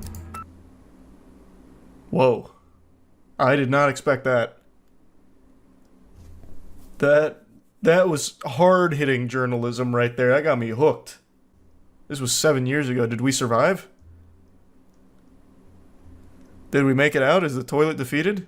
Or is it still in circulation? How often do toilets explode spontaneously? Ow. There's one there. You see, it blew it completely off, and you see all the shrapnel, the sharp pieces of porcelain. Pictures, reports, even you. So this is like the tank, though. It's not the whole toilet itself. After my son went to the restroom and walked. Because my children sat on that toilet. Flushmate manufactures the pressure vessel, designed to flush so powerfully you don't have to flush twice. But the company recalled nearly... That's a really cool statement. I feel like most toilets are designed to flush so you don't have to flush more than once. I don't think that's specific to just this brand. If you're flushing twice, then you had a big moment in there. You had a lot of business to take care of. I don't think that's super unique. Usually it doesn't try and get everything in waves. It's usually all at once. 3 million of the devices after getting reports of... You'll never have to flush again in your life. And 14 True. injuries. People cause it to burst. But with a leak like this, he says it could have exploded in a public place with stronger water pressure. Case in point, perhaps Paul, the Dunkin' Donuts poo-poo toilet exploding victim, was a victim of one of these. Maybe they had one of these toilets in the facility and that's what blew up. So maybe he wasn't like a geyser of feces and urine. Maybe he had just shit. This blew up. He panicked, and then, like, all these pieces start hitting the water and splashing poop and urine on him. Perhaps. And I'm going to post the affected serial numbers on our website. Maybe this just saves some people in chat's life. If you have one of these toilets, or maybe you should check if you have one of these toilets just in case. Imagine. There's one guy in chat right now profusely sweating. Oh, fuck. Oh, fuck. Wait, I have one of those. I don't have a low-flow device. I don't have a low-flow toilet. Oh, God. It's sprinting to the bathroom, but he doesn't get there in time, and it just blows up. He's sent back from the shockwave. You can get $18 million, though. Oh, from the class action. So, I mean, I guess maybe this is plausible for what happened to Paul here. But I don't think it would cover you in the contents of it. Not based on those explosions, since it was in, like, the tank. Either way, interesting case. Good luck, Paul. I hope you win. I don't think that's what happened because employees said it happened to other customers before. Oh, good point. Yeah, that theory wouldn't work because apparently the employees said that other customers had experienced something similar. Like it wasn't the first time. You're right. Why didn't the other customers sue? Probably too tired. Maybe first thing in the morning. They went to Dunkin', got covered in poop, and they're like, whatever. I'm going home. I have no idea. I don't know how this happens more than once. There's another Florida toilet explosion from 2019 after a woman's toilet blew up after lightning struck her septic after lightning struck her septic tank, sparking the methane gas inside and blowing the toilet up into pieces. That is a sign. That is absolutely some kind of divine moment, a smiting, if you will. Got hit by lightning, causing a toilet to explode over the weekend. Experts say the explosion was Jeepers. all part of a dangerous reaction. CBS 4 News Zoinks. has the details. Because it just boom. Mary Lou Ward of Gulf Cove grateful no one was sitting. Yeah, that really blew that bitch up. To hundreds of pieces Sunday morning. Yeah, that's a lot. The porcelain is. There are a handful of YouTubers that are currently being sued for $1 billion in a class action lawsuit right now due to them promoting FTX. I don't need to read you the bedtime story of the FTX collapse and disaster. In a very quick and dirty nutshell, it was a very, very large cryptocurrency exchange. You may have even seen the commercial with Larry David where it was, "Don't be like Larry. Crypto's coming and you don't want to miss it, so hop on board, choo-choo, this shit's going right to the moon," that kind of thing. It was this big hype train that seemed to have no end until it ended. The whole thing went tits up, completely collapsed, and was worth less than the gum stuck under your school desk. It was revealed to be fundamentally just a giant scam, and the person behind it, Sam Bankman-Fried, this weaselly goblin homunculus, was basically just a big fraudster, the puppet master behind this whole thing. And so the train derailed, and instead of spilling vinyl chloride, it spilt dust, because there was no money in there at all. So many people lost so much, it was a complete catastrophe, and since the days of its crumbling, a lot has happened. Not just with the people on the inside like Sam Bankman-Fried, but even the people who were loosely connected to it, like brand ambassadors, for example. They've already put Tom Brady, for instance, in the crosshairs. Tom Brady was a big FTX shill, as were quite a few other celebrities. But one of them I'd like to make special note of is Shaq.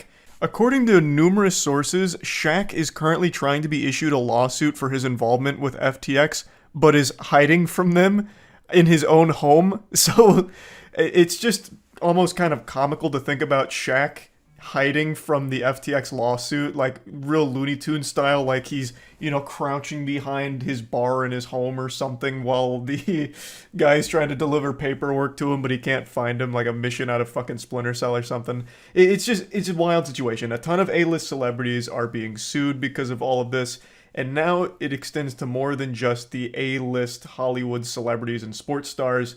It's extending to the YouTubers as well, which brings us to today's topic.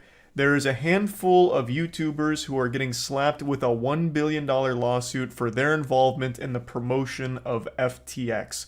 1 billion clams. 1 billion sweet, precious doubloons are at stake now for these YouTubers. And Coffeezilla just posted a video going over all of it in great detail, so I'll put a link to that in the description. I just want to kind of give you the nitty-gritty of it and kind of get into what's going on and really what it means. Now, you might have had a little twinkle in your eye when you noticed a few of those names were familiar to you, and that's totally natural because these are huge channels on YouTube. They have millions of subscribers, and all of them are financial channels. Their content is always centered around big schmeckles. The topics are money, making money, advice, following trends, crypto, the whole kit and caboodle. And speaking of recognizing names on the list, I don't know if you caught it, but we actually have a cameo from a supervillain we may have seen in the past, BitBoy Crypto, Bin. Bin is named in this lawsuit. BitBoy Crypto is someone I've made 2 videos on now. The first was when he sued a YouTuber who was making jokes about him, and the second time was when he called a completely random woman a child molester because the woman was calling him out on promoting dog shit crypto. So, I'm not the biggest fan of BitBoy Crypto. So seeing his name in there kind of gave me little butterflies in my tummy. I had a little smile like, oh wow, how the tables have turned, because usually BitBoy Crypto is the one administering these lawsuits, which is a joke Compialtion also made in his video, because it's just an easy dunk. BitBoy Crypto is very loosey-goosey with frivolous lawsuits, and now he's being named in a big lawsuit. It's poetic to a certain extent. But I'm going to have to go to bat for him, because BitBoy Crypto, as pointed out by Compialtion, was actually one of the very few financial channels who started calling out FTX before they even collapsed. I know, I couldn't believe it when I heard that either. I didn't think I was even in reality anymore. I thought I got trapped in a Naruto genjutsu. The odds of BitBoy Crypto offering good advice are incalculably low. It's almost impossible. It's like almost as impossible as fucking Netflix's Big Mouth telling a good joke.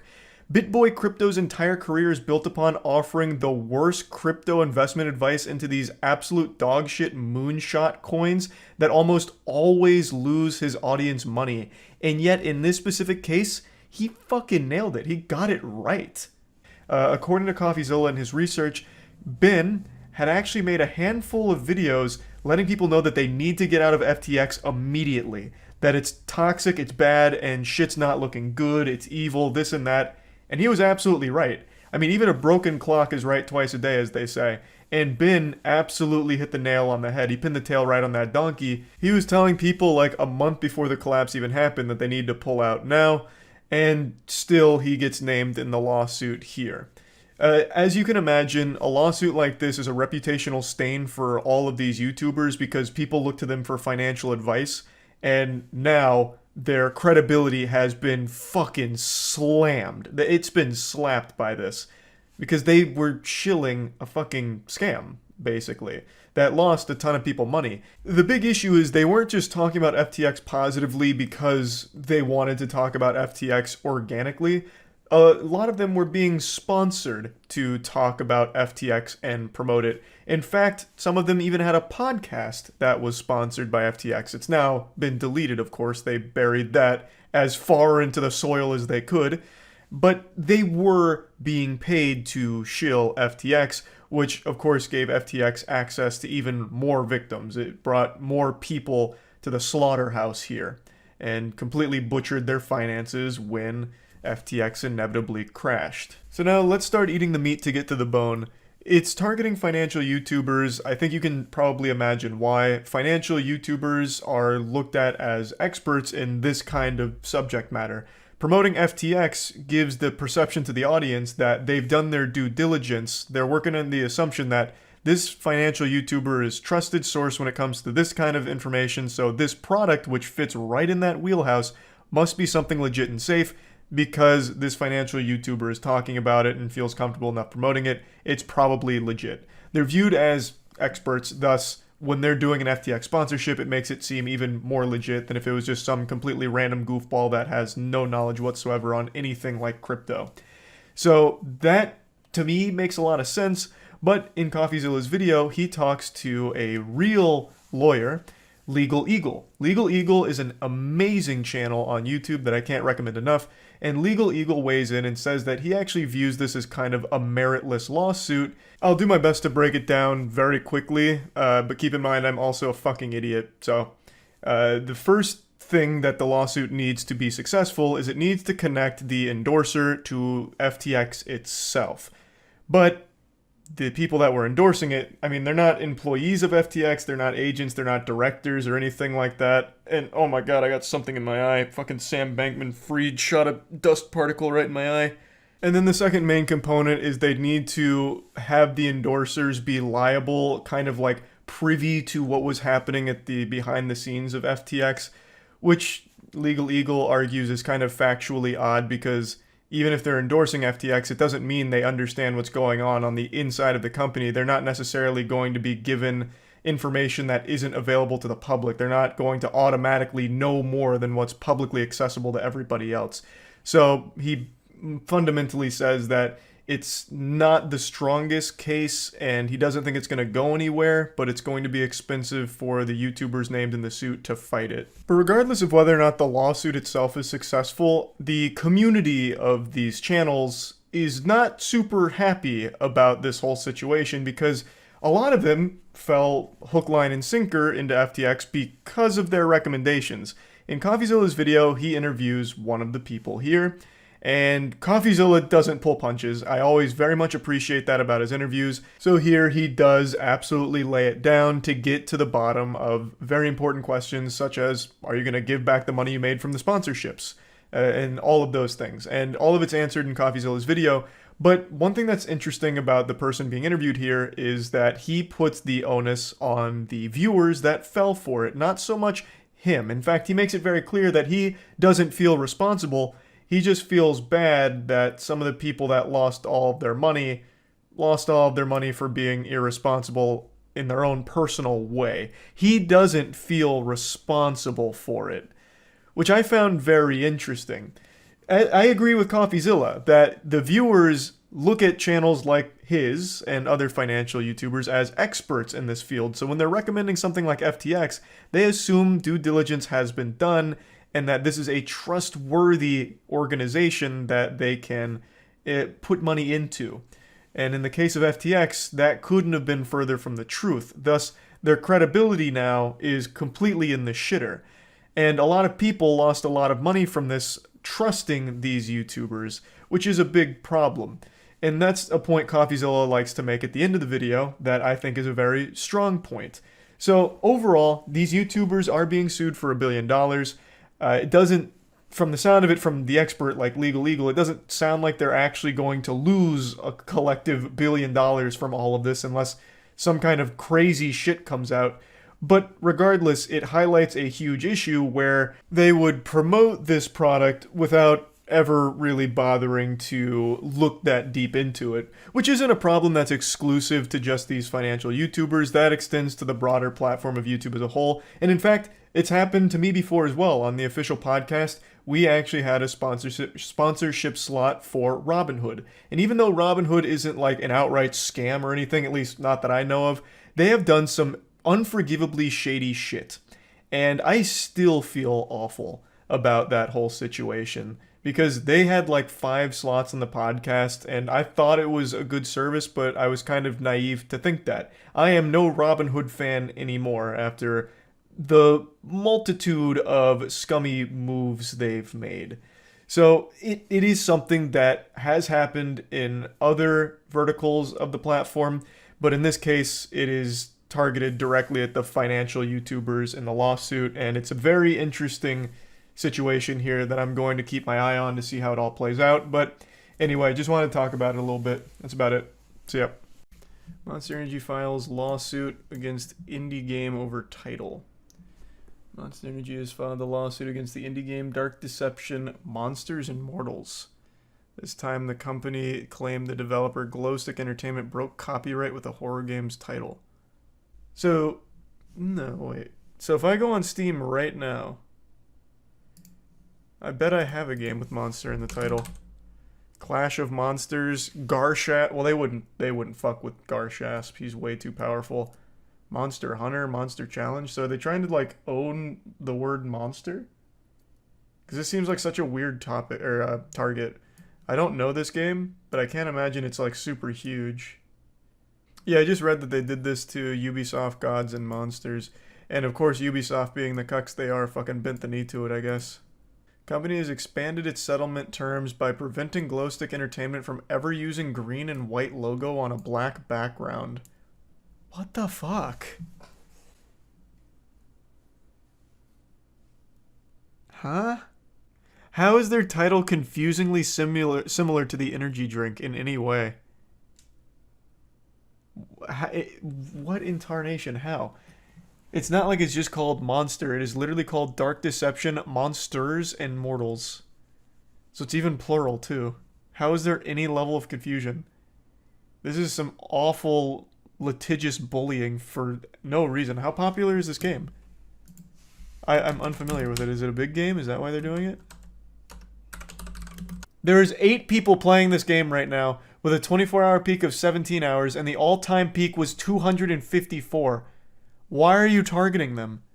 Why? What the fuck? This doesn't make any sense. They actually went out of their way to find an obscure title to be an asshole to them. This game came out in 2020 as well. It's not even like it's a new thing. It looks like they're trying to set a legal precedent to sue bigger companies. Oh, interesting. That is very nefarious. I'm not knowledgeable enough on the law to know if that's like actually a plausible strategy, but they did successfully bully Ubisoft, which is, it's a lot bigger than Dark Deception, Monsters, and Mortals. So why would they then downsize? Own the right to the word monster. That'd fucking suck for me because my Steam name is Monster. That'd be brutal for me. It's got to be personal. Yeah, maybe someone on the Monster legal force played Dark Deception, Monsters, and Mortals, and he was like, "Damn, this is fucking awful. I'm gonna send them something. I'm gonna sue them." Imagine Rockstar doing that. Brother, we don't even have to imagine. Did you guys forget when Take-Two did that to It Takes Two? Take-Two owns Rockstar. So I guess it wasn't Rockstar themselves, it was Extension. Additionally, Livings posted an official document from Monster Energy to explain their lawsuit's terms. As seen in the image, Monster is pushing to prohibit the word monster in the game's name, claw-like designs, or green and black imagery. Glowstick Entertainment also won't be able to use the word beast or unleash. What is this? What has happened to us as a species? What the fuck? It is well known that Monster Energy is a notorious trademark troll. Unfortunately, they're at it again. For a company that likes to target their drinks at gamers, they also like to try and bully and bankrupt game studios with lengthy, high-dollar litigation. Monster was actually shoehorned into Death Stranding. I guarantee you, somewhere in that game, the words monster, beast, or unleashed was used. That'd be quite a beautiful plot twist if they sued that game after forcing their way in there to be ham-fisted into it. Oh, that's right. They did remove it, didn't they? That's right. Living's plans to fight Monster Energy in court. Dishonest companies like Monster Energy depend on doing their bullying in secret while presenting a clean image to their base, athletes and gamers, he said. Showing their true face publicly is the only real way to stop them. Bro, hats off to this guy.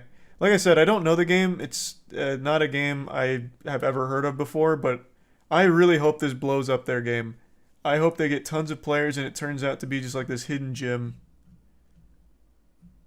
This guy seems to have a good head on his shoulders. He gets it.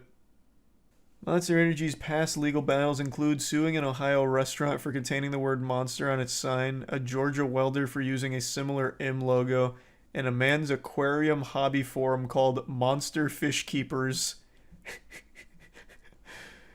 Yeah, this one makes sense. Shame on you. This would have confused me too. If I go to Monster Fish Keepers, I would be wondering, where can I purchase the energy drink? What's all this shit about crustaceans, right? Like, I'd be confused as fuck. That would be a legitimate cause for concern. Those are so close. It has the electrolytes the fish crave. They're gonna try to copyright the Monster Mash next. Thanks to the bits doobie. That's a great fucking idea, actually. Make MWL with Monster vs. Dasani. Not the Dasani part, but having a character in the MWL just named Monster and see if we can get our names in the headlines with Monster Energy suing us. That'd be huge for us. Spread the Moist Wrestling League a bit further. That's a great idea. By getting sued. Yeah, but they wouldn't win the lawsuit. There's no shot. having a wrestler named Monster and then trying to make the argument that it's confusing for Monster Energy somehow. Like, this is just a frivolous dog shit nothingness. There's just, I can't imagine a world where they could actually win this if it ever makes it to trial. Because who the fuck is going to confuse a Steam game called Dark Deception Monsters and Mortals with Monster Energy? It's just to bully them and keep trying to monopolize the word monster, I guess. I mean, Apple tried to trademark the word apple and the court just said no. I'm sure it'll be a similar case here. Oh, I'm confident they win this.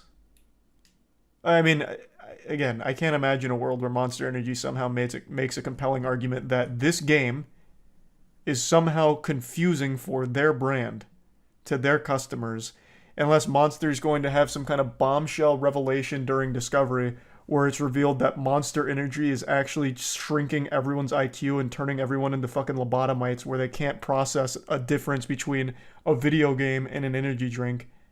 That they think their customers are so fucking stupid that they're gonna get confused here because they see the word monster and caveman brain activate, so they assume it's an energy drink. Like, I just can't imagine a world where they can make, like, a compelling argument. I wonder how they even found the game. The only way that I could envision the way they found this is that they were on Steam literally looking for anything with the word monster in it to be a target of a lawsuit. That's the only way they'd be able to find it, because again, this game has only ever had 274 players at its peak. That is its biggest player count. It's not a massive game, but I hope it turns into one as a result of all of this. They went out of their way to find someone to sue. It's not the game, it's the font. You're putting words in their mouth, unless it's in this lawsuit. I didn't read the actual lawsuit, but even still, the font is still far removed, and it is still plural monsters, and doesn't match that closely. The only thing in common is that it's all squiggly and spooky, whereas this one, I just don't see it even being close. But that's also not even the argument they were making, I don't think. They were saying that it's confusing for their brand to the customers. I've been more into lawsuits than Saul Goodman recently. I've become such a huge lawsuit enthusiast over the last, 6 or so months. Not me, issuing lawsuits, I've still never done that. Though, with all the stories I've read, that could be a very interesting branch of content, just frivolously filing lawsuits to see how it goes, I guess. Because apparently no one ever gets punished for doing that. Best example is the classic silly Billy Mitchell, the video game player of the century who files a new lawsuit anytime someone makes a joke about him being a cheater. And I'm not using the word allegedly, Billy. You are a scumbag cheater, and I hope you lose all of your ongoing lawsuits, brother. But anyway, enough bravado here and lat spreading on Billy Mitchell, celebrating every single L that he keeps taking, and will most likely continue to keep taking. Let's focus on what I want to talk about. I have really enjoyed diving into the most outrageous, most unhinged lawsuits imaginable. And last night, I found the magnum opus. This is the craziest lawsuit I've ever even been made aware of. There was a lawsuit I covered a couple years ago where there was a Twitch viewer who was suing Twitch because they were showing him female streamers and he couldn't stop jerking off, so he was suing for millions of dollars worth of damages, claiming it's immoral that Twitch would have these, female streamers doing suggestive things and it forces him to masturbate or whatever. And that, to me, for a while, was probably one of the most entertainingly awful lawsuits I'd read about. But what I read last night actually beats it. A man in Australia filed a lawsuit against a hospital for $1 billion Australian dollars, which converts to about 643 million freedom bucks. And the reason he was suing this hospital is because he watched his wife give birth. He believed that what he had witnessed there was basically a war crime, like a violation of his human rights and a complete failure on that hospital's duty of care to him to make sure that he didn't see that. He was upset because the hospital not only allowed him to watch his wife's birth via C-section, but also encouraged it. Which to me doesn't sound like anything weird from the hospital. I mean, they call it the miracle of childbirth for a reason. Plus, if he wasn't allowed to watch it, I feel like that would be a huge problem. Being denied access to your wife during like the most important moment of your relationship, I imagine would actually be grounds for a lawsuit. Most people, I would imagine, would want to be there with their partner to comfort and be able to take part in the gift of life, I guess. But this guy believed that they should have like shielded his eyes and plugged his ears or something, and the fact that they didn't caused him psychotic illness. And he believes he's entitled to at least $1 billion Australian dollars in damages. Did you hear about the man suing a hospital for $642 million after watching his wife's C-section and said it gave him a psychotic illness? You've got my attention. You undersold this. He's actually suing the hospital for $643 million. Man tries to sue a hospital for $643 million after he was encouraged to watch his wife's C-section. A man in Australia accused a hospital in Melbourne of causing him to develop a psychotic illness after he watched his wife undergo a cesarean section. Interesting. 643 million clams. Anil Coppola tried to sue the Royal Women's Hospital for letting him watch his wife's birth via C-section in 2018. He unsuccessfully sought 1 billion Australian dollars, which is 643 million. A judgment on the lawsuit filed in the Supreme Court of Victoria in Melbourne last week shows. How could this have not worked? What went wrong? Mr. Coppola's wife that day had a healthy baby delivered by cesarean section. Mr. Coppola alleges that he was encouraged or permitted to observe the delivery, that in the course of doing so he saw his wife's internal organs and blood, and that the experience caused the onset of a psychotic illness. He says the hospital breached the duty of care it owed to him and is liable to pay him damages. The hospital admits that it owed to him a duty of care, but denied that it breached it and does not accept that he suffered any injury. In his amended statement of the claim on October 22nd, Mr. Coppola, who is self-represented, that sounds about right. That tracks.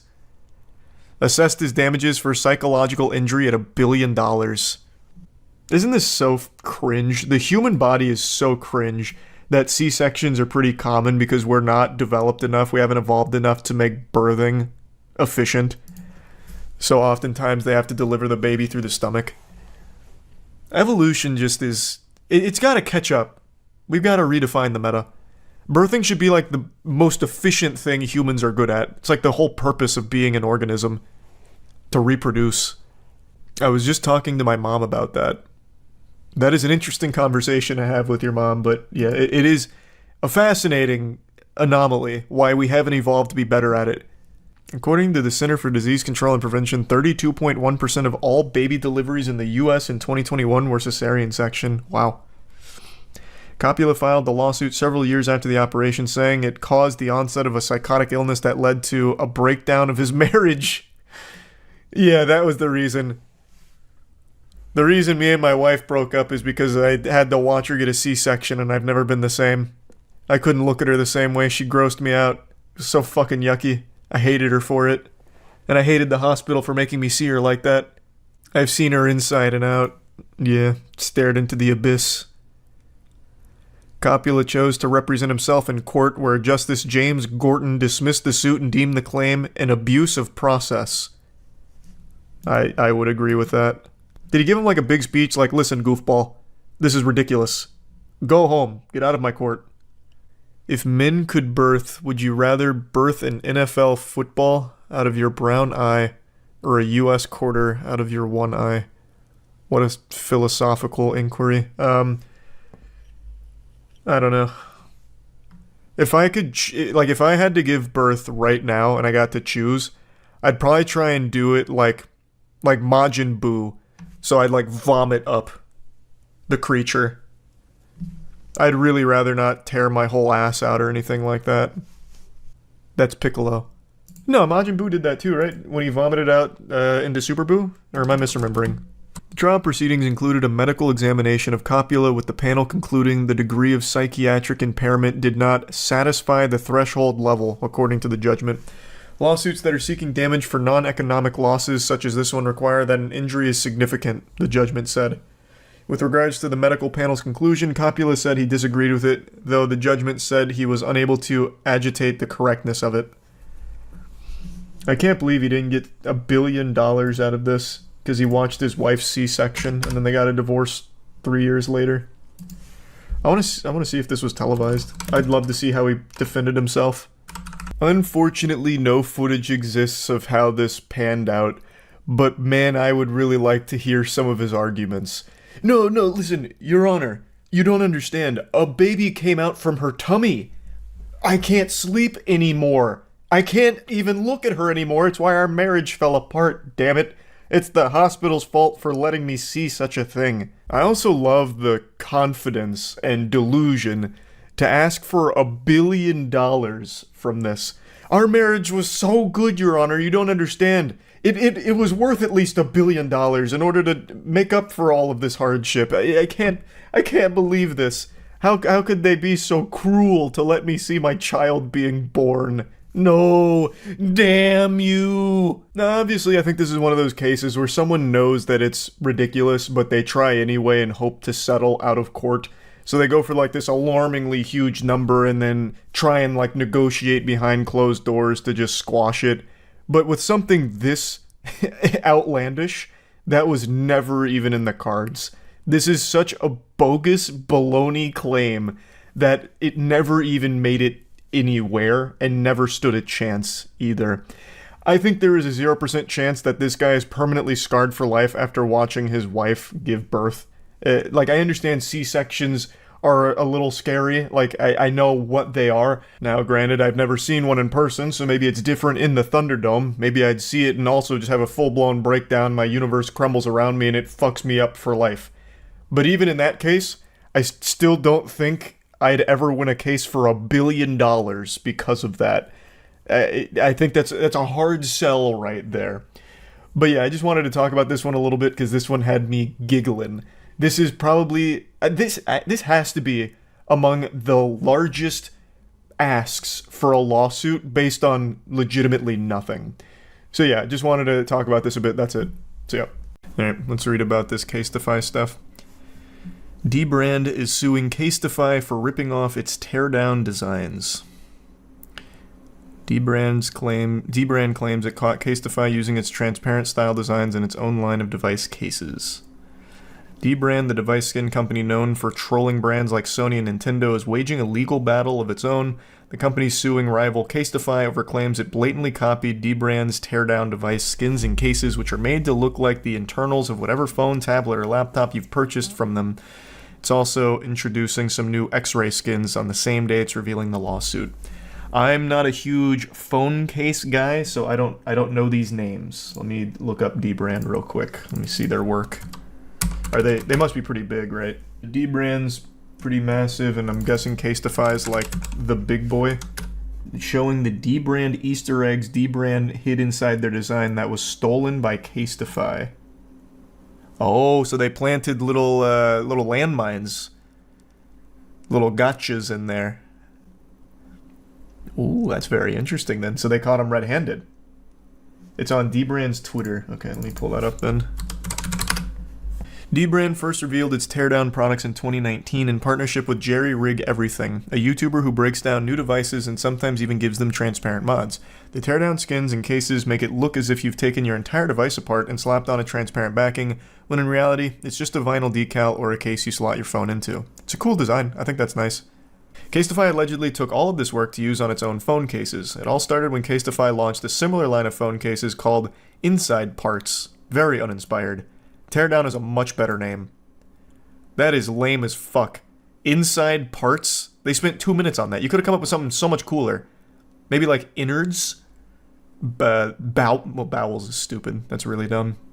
But something better than Inside Parts, for sure. Big thanks to Displate for sponsoring today's video. Displate is one-of-a-kind metal posters that are designed to capture your unique passions. So you can see Matt fanning through a couple of them behind me. They look extraordinary. So they're durable, magnet-mounted, sturdy. They can withstand a lifetime of staring. They're super easy to set up and mount.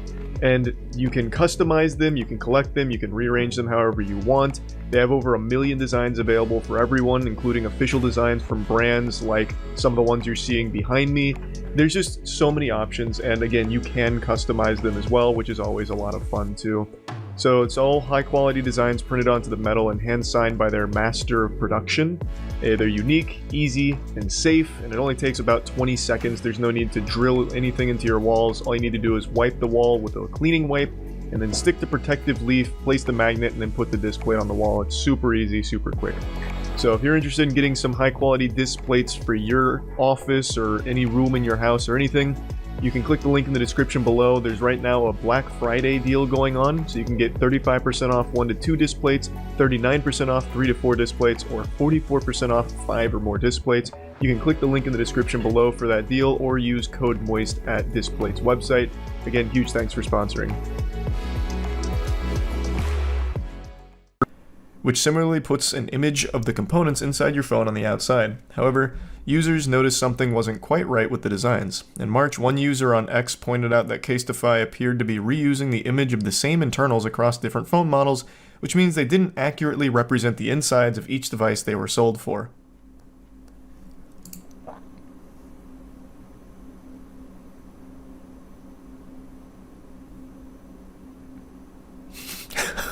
Okay. Yeah, I mean, that probably just a coincidence.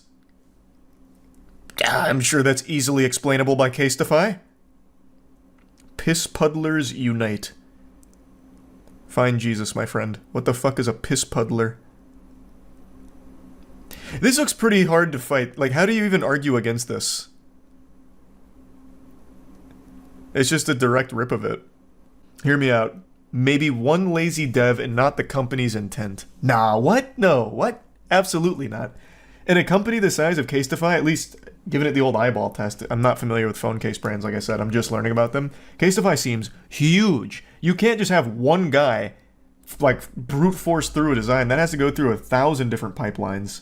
Dbrand called out Casetify's apparent gaffe in a video posted on Twitter, which shows how Casetify seems to have recycled the same design across Apple, Samsung, Google devices with a mocking caption reading, "Inside parts." Did they also do the SpongeBob picture with it? Like, bent over and all of that? Just months after Dbrand posted its response to Casetify, the company came back with a new line of transparent-style phone cases called Inside Out. This time, the images are consistent with the devices the cases are made for, and Dbrand claims that because Casetify stole its designs... Oh, and Dbrand claims that's because Casetify stole its designs. However, Dbrand alleges Casetify also attempted to conceal the copycats by rearranging parts of the design to make them look slightly different, which is what they just showed here, yeah. There's some pretty strong evidence backing up Dbrand's accusations. Dbrand spotted many Easter eggs it planted within its own designs on Casetify's Inside Out products. That includes the RO807 tag, which alludes to Dbrand's tagline as a brand run by robots, as well as the Jerry Rig Everything catchphrase, "Glass is glass and glass breaks."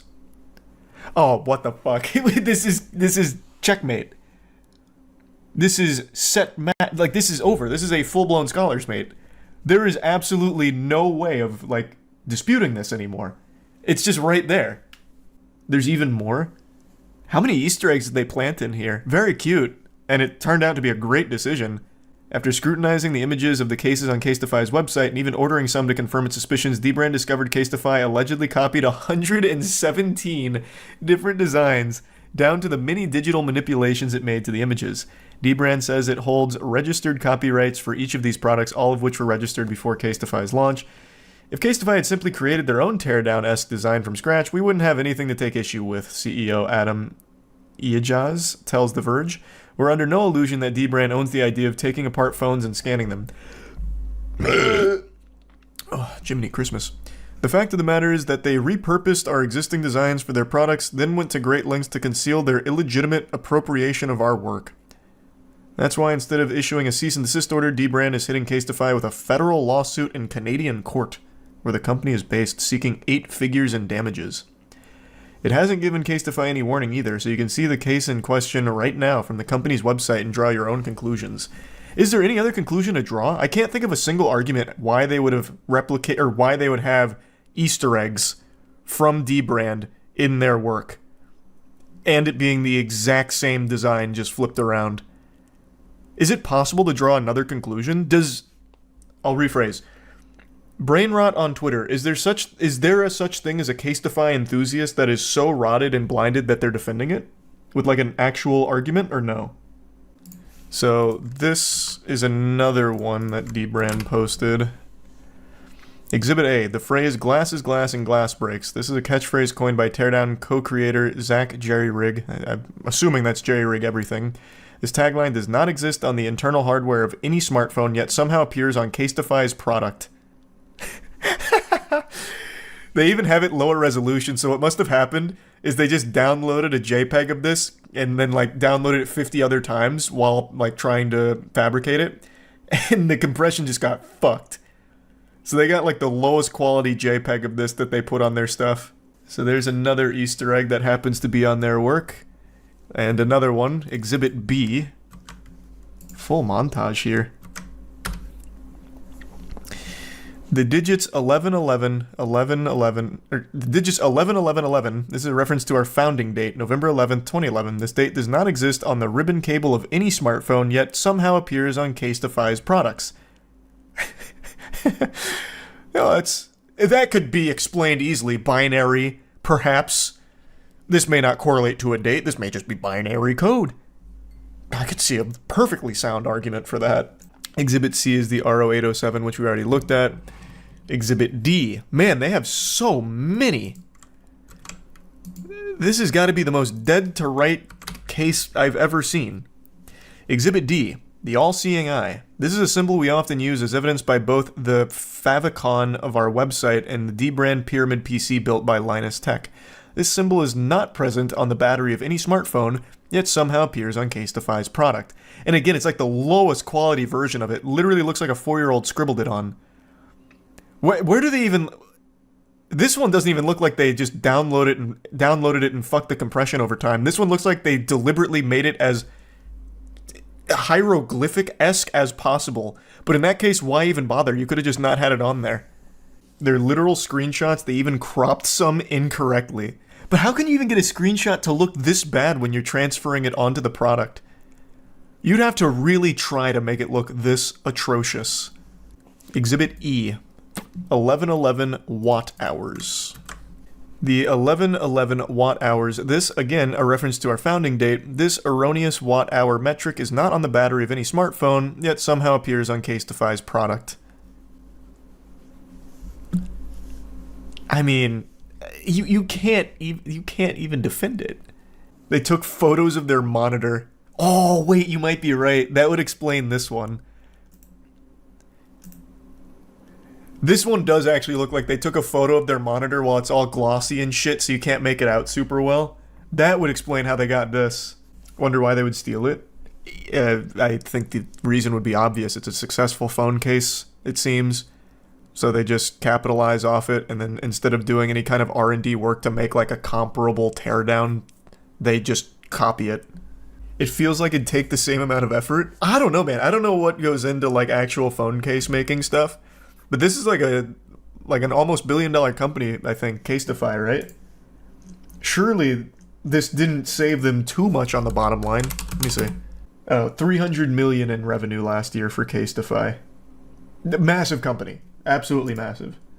They probably didn't know it was patented. Brother, even if it wasn't patented, you still can't just blatantly rip off another company's design. That's like the biggest no-no ever. Like, you can't just infringe on shit like that. You can't patent an image. He meant copyright. I know what he meant. Did you ever stop to think that maybe they just made an oopsie? 117 oopsies from the sound of it. So, they might just be real quirky. Very clumsy. On their video, they said they spent around 10,000 hours making the cases. If you watch the videos, you can see a time-lapse of them dotting the cases. In the Jerry Rig Everything video. Yeah, I'm not surprised. Like I said, I don't know what all goes into case making, but I can't imagine like it's a super easy process.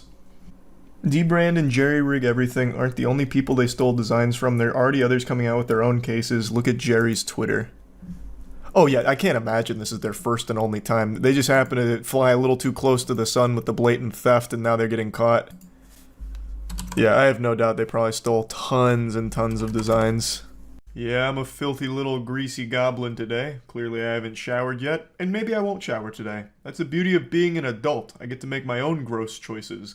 But what I'm choosing to do before showering, at the very least, is talk about the most wild development in any drama situation I've seen so far. Across the entirety of my time on the internet, I haven't seen drama reach this climax before. I'll go ahead and speed run the breakdown of the chess cheating drama that's been going on for over a month now. I've been following it since the Genesis. It has been a non-stop, action-packed, wild and wacky ride straight into fucking drama Valhalla. It has been the gift that just keeps on giving. The carved wood drama is unlike anything I've seen before. It all started when Hans Niemann played Magnus Carlsen at a tournament. Hans Niemann beat Magnus Carlsen, which was a surprise to the entire chess world since Magnus Carlsen is the best. And then Magnus Carlsen made a loose accusation of cheating against him. The entire chess community then started accusing him of cheating against Magnus in order to win. That's when the anal bead cheating theory was hatched. Some people speculated he may have had Stockfish, a chess engine, stuffed into a small butt plug that he inserted into his asshole before the tournament, which fed him the correct moves. This was more or less just a meme theory, but a lot of people truly believed Hans Niemann was cheating. Eventually, it came out that Hans Niemann did actually cheat in online games. Hans Niemann even confessed openly to cheating in online games, but maintained his innocence in over-the-board physical chess matches. And then Chess.com came out with evidence against Hans Niemann that he has cheated in more online games than he initially let on, including online games for tournament money, and more than he had initially said to the community. And that's where the drama had stopped until today, where Hans Niemann published this lawsuit going after all of the people that have been very staunchly against him and hard accusing him of cheating. A $100 million lawsuit has just been filed by Hans Niemann against Magnus Carlsen, Magnus Carlsen's company, Play Magnus, Danny Wrench and Chess.com, and Hikaru Nakamura.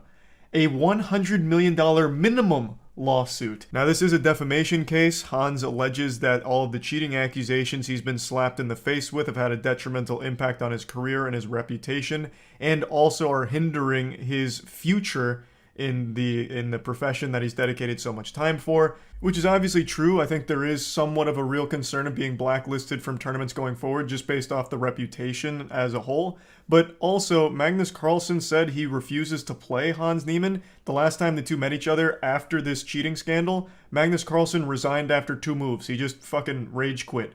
Man just fucking disconnected the Ethernet cord and left the Call of Duty lobby. He just outright immediately forfeited because he just refuses to play Hans Niemann, believing that he's a cheater. So this means that if a tournament wants to have Hans Niemann and Magnus Carlsen competing, they really can't. They'll have to choose one or the other, because if the two meet again, Magnus will likely just flip the board once again. So this could absolutely impede Hans Niemann's career going forward, as well as the opportunities and tournaments he can play for. Now again, I really do want to drive this home. While Hans Niemann has publicly confessed to cheating and Chess.com has publicly come out with more evidence to confirm his online cheating, he still 100% maintains he's never cheated in over-the-board chess, and as of this moment, there is still not concrete 100% confirmed proof that Hans Niemann has cheated in over-the-board chess or cheated against Magnus Carlsen. And we may never know if he did. You know, we can't go back in time and spread his butthole in front of the camera and check if there's anything there. We just don't have that ability to do that yet. Now, I do want to mention there have been studies run on Hans Niemann's performance, and some of them raise some concerns amongst the community. There also have been chess engine correlation reports run on Hans Niemann's games to see how many of his moves correlate to moves engines would make. But all of these, as I understand them, aren't definitive proof that he is cheating. So we just don't know for sure yet. Everyone's going to have different opinions on it, and it's just such a messy situation. And now we have this lawsuit to dissect. So, like I mentioned, he is suing some of the people that have been hard accusing him of cheating for at least $100 million. I'll go ahead and stand up in front of the class and read it out loud. Accordingly, Niemann is entitled to a money judgment against defendants in an amount to be determined at trial, but not less than $100 million, including compensatory, consequential, and punitive damages. So this is where the at least $100 million comes from. It looks like, you know, he's not going to settle for anything shy of $100 million. He won't even get out of bed for anything below 9 figures here. which seems like a lot right away. I bet you could add every single chess player's winnings for the last 100 years together and it wouldn't even come close to 100 mil.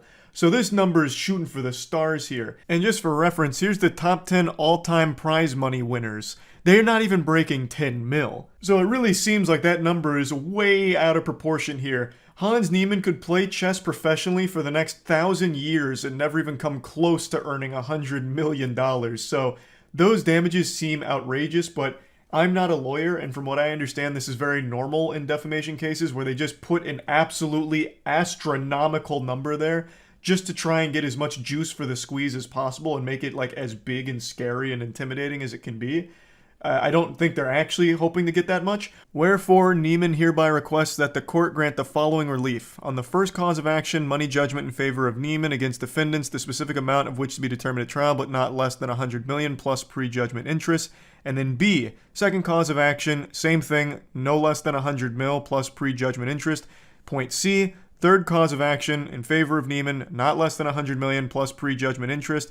Point D is a little bit different. Money judgment in favor of Niemann against defendant, specific amount of which to be determined at trial plus pre-judgment interest. This doesn't have 100 million listed there for some reason, but it's the exact same wording.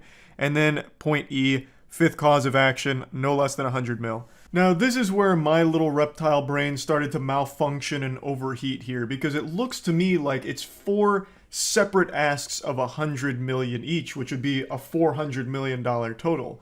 And that's how a lot of other people interpreted it as well. But after doing a little more research and seeing what a lot of lawyers are saying about it, it appears that these 4 things that list 100 mil as like the damage is if any of these 4 are found to be truthful, then any one of them should amount to 100 million in relief to Hans. At least that's how some of the lawyers have broke it down. Basically, the reason it's there 4 times is if any of these are found true, then it should be 100 mil, and it's not going to stack. So if multiple are found true, it'll still just be 100 mil. It's not like additional or anything like that. So I'm going to run with that because that's what makes the most sense to me once it was explained. I don't know if I'm doing it justice and explaining it to you guys, but it looks like the total is 100 million, not 400. Either way, though, that is still a super duper high amount to be suing for here. Now, after reading and watching some lawyers break this down, most of them were giving their perspective on whether or not this is even like a winnable case in any capacity for Hans Niemann, because there are some sections of this lawsuit that are just downright weak that they point out, but also some of it just reads like an angry blog post from like a salty soccer mom in a couple places. Like there's a whole section where they just put in parentheses king of chess when referring to Magnus Carlsen and talking about him being a coward or a sore loser who couldn't accept losing to Hans Niemann. So things like that stood out to me as like, wow, that doesn't sound professional. I wouldn't expect to see that kind of language in a lawsuit.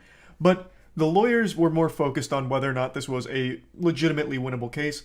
And most of them agree that the lawsuit does actually have some bite to it, but not all of it. So Hikaru Nakamura being listed here seems like that's completely a lost cause. They were kind of scratching their head on that one because in order for Hans Niemann to win against Hikaru, he'd have to prove that Hikaru knew Hans wasn't cheating, knew the evidence wasn't legitimate evidence, and then still accused him of cheating anyway. Which of course sounds impossible to prove.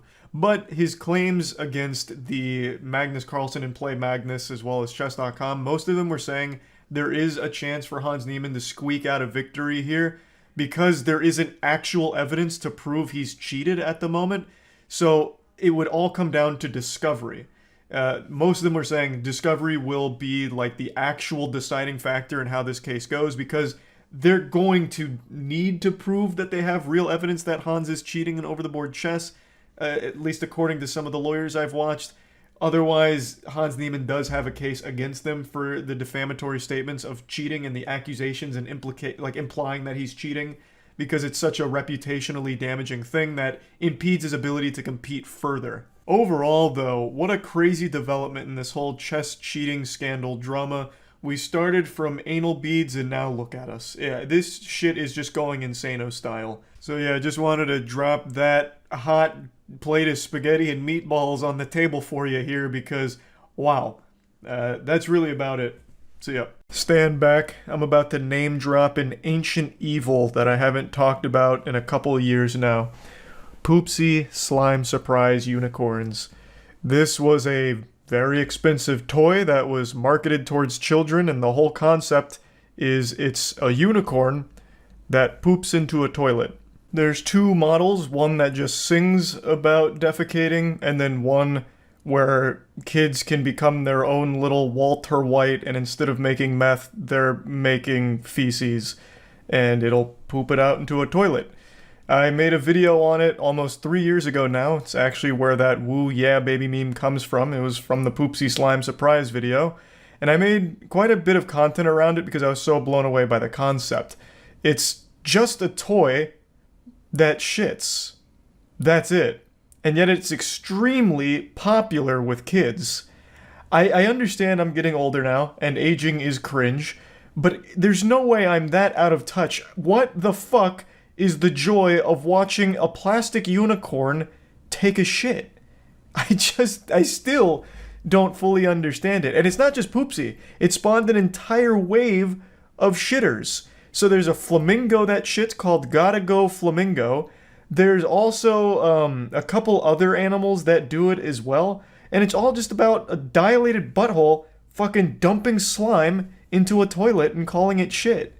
It's wild. But anyway, the reason I'm talking about Poopsie today is because they're actually getting sued by the Black Eyed Peas because Poopsie Slime Surprise made a parody of their song, My Humps. It's called My Poops. I'm not going to play any of it for you now because it could now be a bit of a legal issue if I was. But the song goes, my poops, my poops, my poops. What you going to do with all that poop? Whoop, whoop. I'm going to get loopy off my poopy. And it continues, and it's very clearly supposed to be a play off My Humps. Apparently they didn't have permission for it and are being sued by the Black Eyed Peas now, which is just a wacky lawsuit because it has to talk about Poopsie and shitting unicorns and comparing it to the Black Eyed Peas music. This is going to be a lawsuit to keep an eye on. This might be a industry-defining moment. This is a big one, no doubt. I went over it on stream, reading about it. I was actually surprised to learn that apparently a parody like My Poops is often protected by fair use regulation. I was under the impression that when you're borrowing other melodies and music from existing tracks, you had to pay for the licensing rights to use it, like the same way you do if you're using samples from other songs in your music. You have to pay for the sample. I thought it worked like that for a parody song as well. But I guess there's actually a bit of gray area there and some wiggle room, so there is a chance Poopsie Slime Surprise walks out with a W from this lawsuit. But then again, they could absolutely get flushed down the toilet. But hey, like I said, I'm not entirely sure. It's an interesting and goofy lawsuit nonetheless. There is a chance Poopsie Slime Surprise emerges from the sewer victorious. But anyway, I'll go over some of the stream moments here while I was reading about it and expanding on it. Did you hear about the South Park lawsuit? No, but you did just remind me of one I haven't talked about yet. The Black Eyed Peas are suing Poopsie Slime Surprise. I totally forgot to talk about that. You remember that pooping unicorn? The shit that gave me an involuntary vasectomy when I was getting out of the packaging? They're getting sued because of their track. So Black Eyed Peas, My Humps ripped off by pooping unicorn toy lawsuit claims, which it was.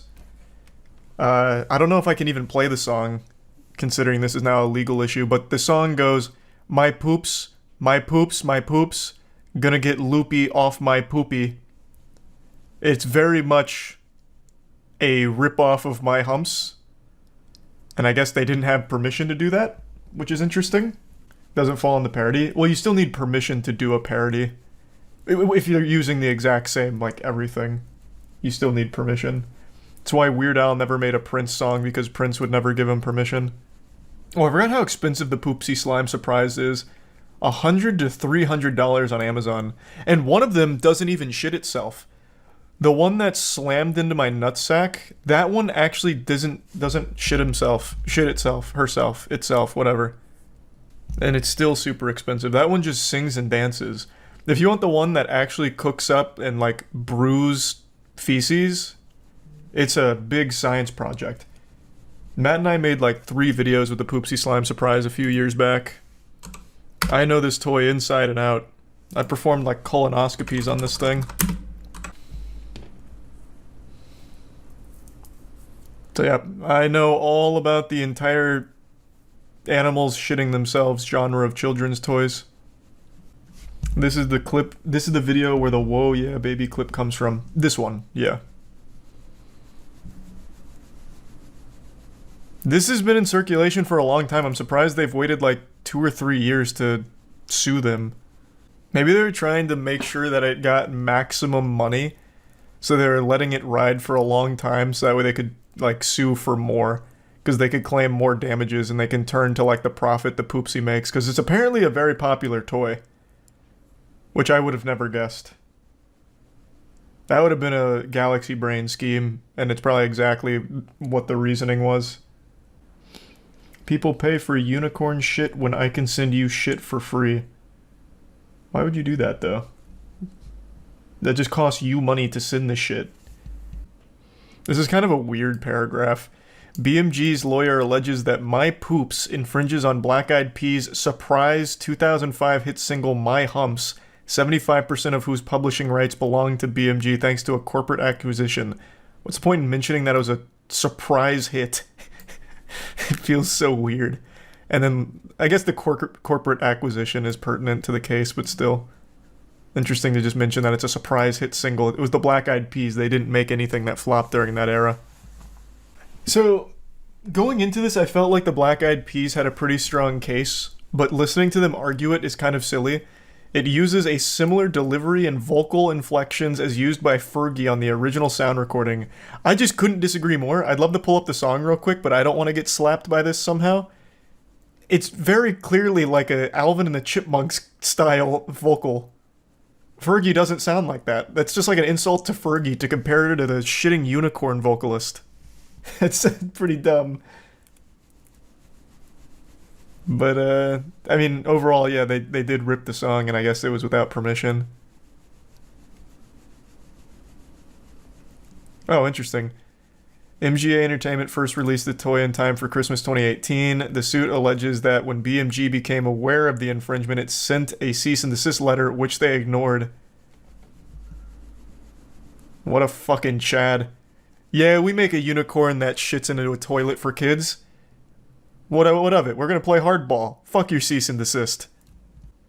Oh, interesting. The company could argue that My Poops is a parody of My Humps and thus protected as fair use. In Campbell vs. Acuff Rose Music in 1994, Supreme Court held that the parody can be a form of comment or criticism on the original work, which is protected.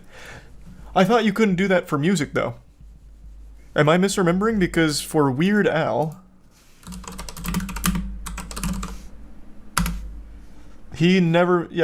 Weird Al never did a parody of a Prince song and never will. Because Prince didn't want him to. Now, was that just out of respect? Because I thought it was a legal thing. Okay. I was misunderstanding then. All of this over a defecating unicorn. You should check out Acerthorn. I discovered him a year ago on YouTube. He's currently suing me for $1.2 million for copyright infringement. There's vids about it. He also sued his university, parents, state of Arkansas, Google, Microsoft, etc. You're one of the people named in the Acerthorn case? So as I understand it, and if you really are someone named in this suit, maybe you can shed a little more light on it in the chat. He is suing these YouTubers because for Acerthorn's content, he only does paid content, paid streams, where you have to pay him, I think it's $20 to listen to him ramble. And some YouTubers used clips from one of those paid streams in order to talk about the points he was making.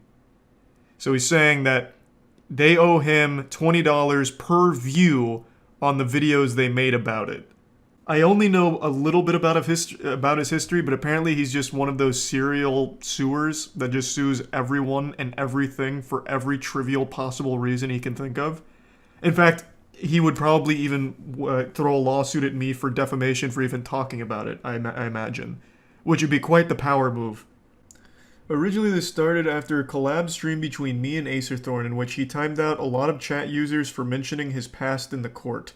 I didn't agree and asked what it was about. I was yelled at and he left in rage and later sued me. Somehow he attracted the attention of more content creators like Kretosis, Sid Alpha, and he added them to the lawsuit as well. Can't you just say no if someone sues you? I see we have a lawyer in here. You can't sue me if I don't agree to it. You don't have my consent. Honestly, this reads like a promotion. I'm a YouTuber and Twitch streamer. You can find my links here. Here's my YouTube and my Twitch. I know he did this because he proceeded to make a video that included this clip. See infringement 23. Can you say this in a lawsuit? He acquired possession of that clip because duh? What self-respecting lawyer would write that? This is like a teenager's blog.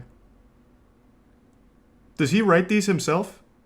That means he necessarily acquired it through unauthorized means. Oh, so you there are wouldn't couple of download a things here. car. The first He's is a the pirate. most obvious, that Acer Thorn is factually... The lawsuit says he's representing himself.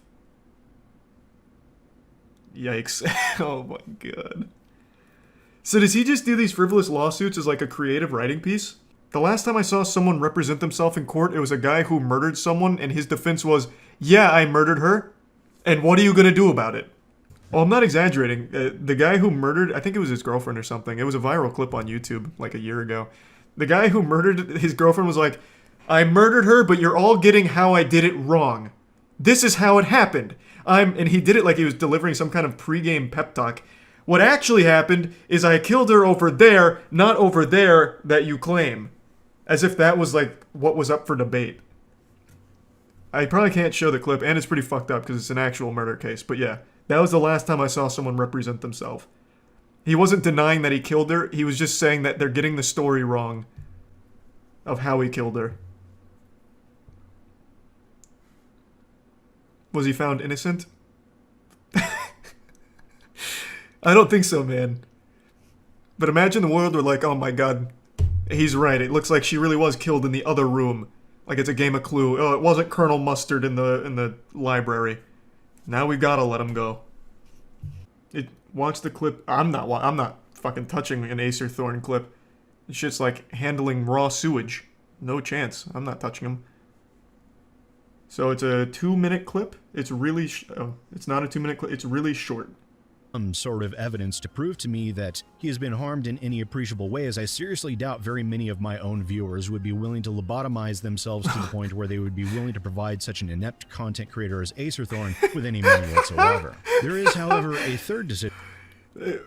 Get ready for the next lawsuit, Sid Alpha, for that little smackdown there. So, Sophian says that the clip is him accidentally going live and spazzing out.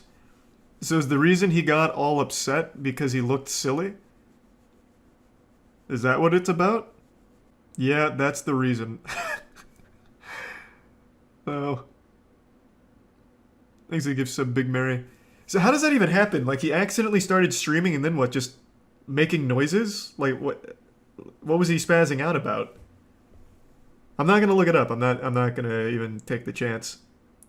Like, I can't think of a single time I've ended stream and just started going like fucking wacky inflatable tube man with my arms and making crazy noises or anything. Imagine Crazy Frog, but stupider. He was just doing goofy stuff. You tell me the guy accidentally started his stream and just started hitting the bring ding ding ding ding or something? Is that really what happened? Man, he should be thanking people for covering that. That makes him look human. He accidentally emoted. Acer Thorn has ever questioned why. And while I know he's watching, I'll let him go and spend a few furious hours looking up a few dozen legal precedents that only tangentially relate to what he alleges. Why? And because I'm a cruel bastard like that. Bro, you're using big words. Acer Thorn in his own lawsuit put in parentheses because duh. Oh, voice crack, wow. Like, you're throwing words around that he's gonna have to Google and you're gonna insult him with it. Also, within the Sophian P lawsuit, we already know that Acer Thorn claims he did not make those noises, which we all know to be a blatant lie, and it will be fun to watch him twist in the wind over that one as well. Myself in a lose-lose situation, whereby in order to have a copyright to even enforce, I must admit to having made the noises myself, which in turn means I must publicly admit to being deranged. Not quite, but... What are you talking about? Everyone makes goofy noises from time to time when they're alone. Shit, I make them on stream sometimes too. What do you mean? You have to admit to being deranged? What is wrong with you? What? Oh my god, now I have to publicly come out and say that I'm a lunatic because I made silly noises. People are going to look at me like I'm a fool. Thus, I'll sue this man. That way no one thinks I'm a fool. Jesus. In order to avoid looking like a clown, he became the whole circus. All right. It is actually the other way around. Because I have the registration for the copyright, that means I hold the presumption of copyright validity. To overcome this presumption, the defendants would have to insist that I did not make these noises, and once they do that, they've just admitted to defaming me when they called me deranged. No, that's really not how that works. So instead, it is actually the defendants, not myself, who have placed themselves in a lose-lose situation by embracing this legal theory for invalidating my copyright. Can you put exclamation points in your lawsuit? This honestly reads like a blog post. Ah, but in fact I was 2 steps ahead of them, like an anime villain. They were wrong. They're in the lose-lose situation. Huzzah! It's a court document twitlonger. Pretty much, this is what it sounds like. Computers and phones for impounding so that they can have any of his content removed from What? them, and to also remove any of his What? content from any website. He then requests maximum Holy damages of shit. $150,000 for the 23 alleged cases of infringement, for a total of $3,450,000. Oh my god! Holy shit, this guy's going for the moon! Whoo-wee! I don't think it's gonna make it very far for what it's worth. I'm no expert, I didn't pass the bar or anything, but... I mean, the way he wrote that lawsuit seems like any self-respecting court is never gonna actually take it seriously. I have just gotta give an update to the wackiest trial that's ever been broadcast. It finally concluded, and goodness gracious, geez Louise, I tell ya, what an adventure. Since the invention of video technology, we've been building up to a moment like this. This is why video exists. To capture this public trial, Gwyneth Paltrow versus Terry Sanderson. It's a legal battle where Terry Sanderson insists that Gwyneth Paltrow hit him on a skiing slope 7 years ago and it left him, you know, debilitatingly injured, like a brain injury, turned him into a shut-in, this and that, and he was looking for $3 million in damages, which got thrown out pretty quickly. They wiped their ass with that whole case, saying that, you know, this wasn't a hit and run, but then he came back for round 2 looking for the sloppy seconds and came after her again, this time for $300,000 in damages, and this time it made it all the way to court, and thank God for that because we got to watch it live. In response, Gwyneth Paltrow was countersuing for $1. A single dollar. Like Mr. Krabs with me millionth dollar. She was coming after him for a single buck. 1 clam. Though I do think he'd also be responsible for covering her attorney fees. So realistically, it's more than $1, but the damages she was pursuing was $1 single dollar. The verdict is in. I don't want to spoil anything from this anime, but I would like to show you a couple Terry Sanderson best of moments real quick, just to give you like a brief appetizer to wet your whistle on just how crazy this trial was. Do you recall saying that you agreed that saying I'm famous was a crazy thing to say? Agree? Absolutely, it's not me. I don't buy into that. But it was you, right? Just to be clear. When you say it wasn't me, it was in fact you. It's the other personality that's inhabiting my body right now. And you blame Gwyneth Paltrow for that? Yes. No question. This case now turned into a demonic possession type deal going on right now. Terry's got spirits inside of his body that sometimes take control of it, I guess. Because it wasn't him that sent that email about, you know, I'm famous. It was a different personality living with inside Terry right there, working him like a fucking puppet, I guess. Terry does deliver some very important entertainment to the trial. However, the real stars of the show are undoubtedly the lawyers for Paltrow and for Terry. I'm convinced that this had to be some kind of social experiment conducted by the Impractical Jokers, and they were using actors for these lawyer roles because, Jesus Christ, I really felt like they were just feeding them these questions. The lawyer for Terry, she was pretty much a huge Gwyneth Paltrow fan and was just asking softball questions and conversation starters, literal small talk that you'd see from like Ask Reddit advice on how to talk to like your celebrity crush. And then the lawyer for Gwyneth Paltrow, that man you saw at the end of the clip, that guy I'm pretty sure didn't even know where he was half the time. It was a complete circus. But I want to focus mainly just on Terry, and you'll see why in a little bit. This is obviously an issue that someone needs to be accountable for. And if they're never accountable, What are they going to do? They're going to do it again. Now we have the molesting of young children on an island? Your Honor, Denial. this is ridiculous testimony. He's talking about... Aimed as to relevance, the last part, the jury should disregard. This is really Terry's most iconic moment here, referencing Epstein's Island and putting himself as like the hero that could stop all of this if he only wins the lawsuit against Gwyneth Paltrow, basically. He hypes himself up like the fucking Batman who's standing up to her to put a kibosh on her hitting people on the slopes, as well as, like, you know, not letting it spiral out of control where kids start getting molested on an island. Now, like I said, I would wager a guess Gwyneth Paltrow has probably flown on Epstein's airline. Half of Hollywood has. Bunch of fucking evil weirdos out there. But it also has no relevance to the case at all in a fucking skiing accident and figuring out who was at fault. Now, I mentioned at the beginning, Terry was claiming he suffered huge injuries from this thing. Traumatic injuries, you know, debilitating stuff that, you know, made him a shut-in because he was afraid to go outside now after experiencing such pain. Well, that got called into question in a big way. I'll just give you a little montage of all of the pictures that Terry took over the last few years since the incident of him traveling the world and doing pretty intense things like fucking parasailing. So they start poking holes in that claim of, you were so injured that it turned you into a shut-in, yet literally, you know, not even a full year later, you're already back skiing, you're parasailing, you're riding mopeds, you're going fucking hog wild. After the collision, up in the ski resorts, or what is this? Yeah, about a year later. I think I was just walking up in the hills above my house. Okay, page 63. Is this you skiing after the collision? Is this you on a camel? It is. What country? It's Morocco, because the Kia had Morocco heritage. Let's go to 84. Is that you in front of something cool? Yes, one of millions of temples in Thailand. Is that you? It is, yes.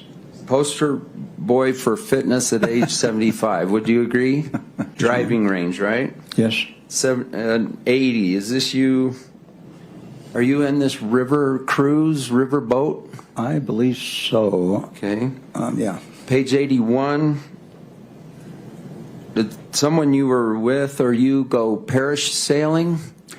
This was in Switzerland. It seems Terry has traveled more than Jackie Chan did in Around the World in 80 Days. Terry has been everywhere and done everything, fucking parasailing.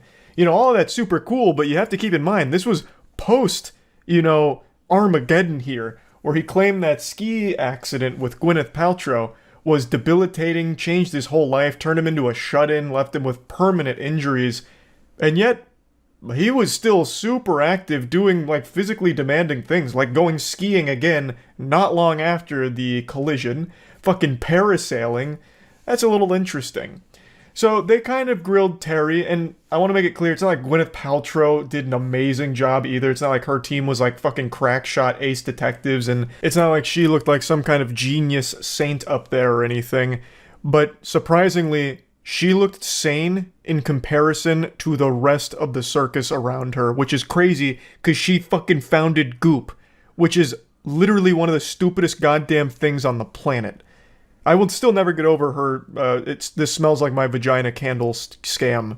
Very fraudulent, bad business practice there, because that smelled nothing like pussy. And certainly not hers. Absolutely not.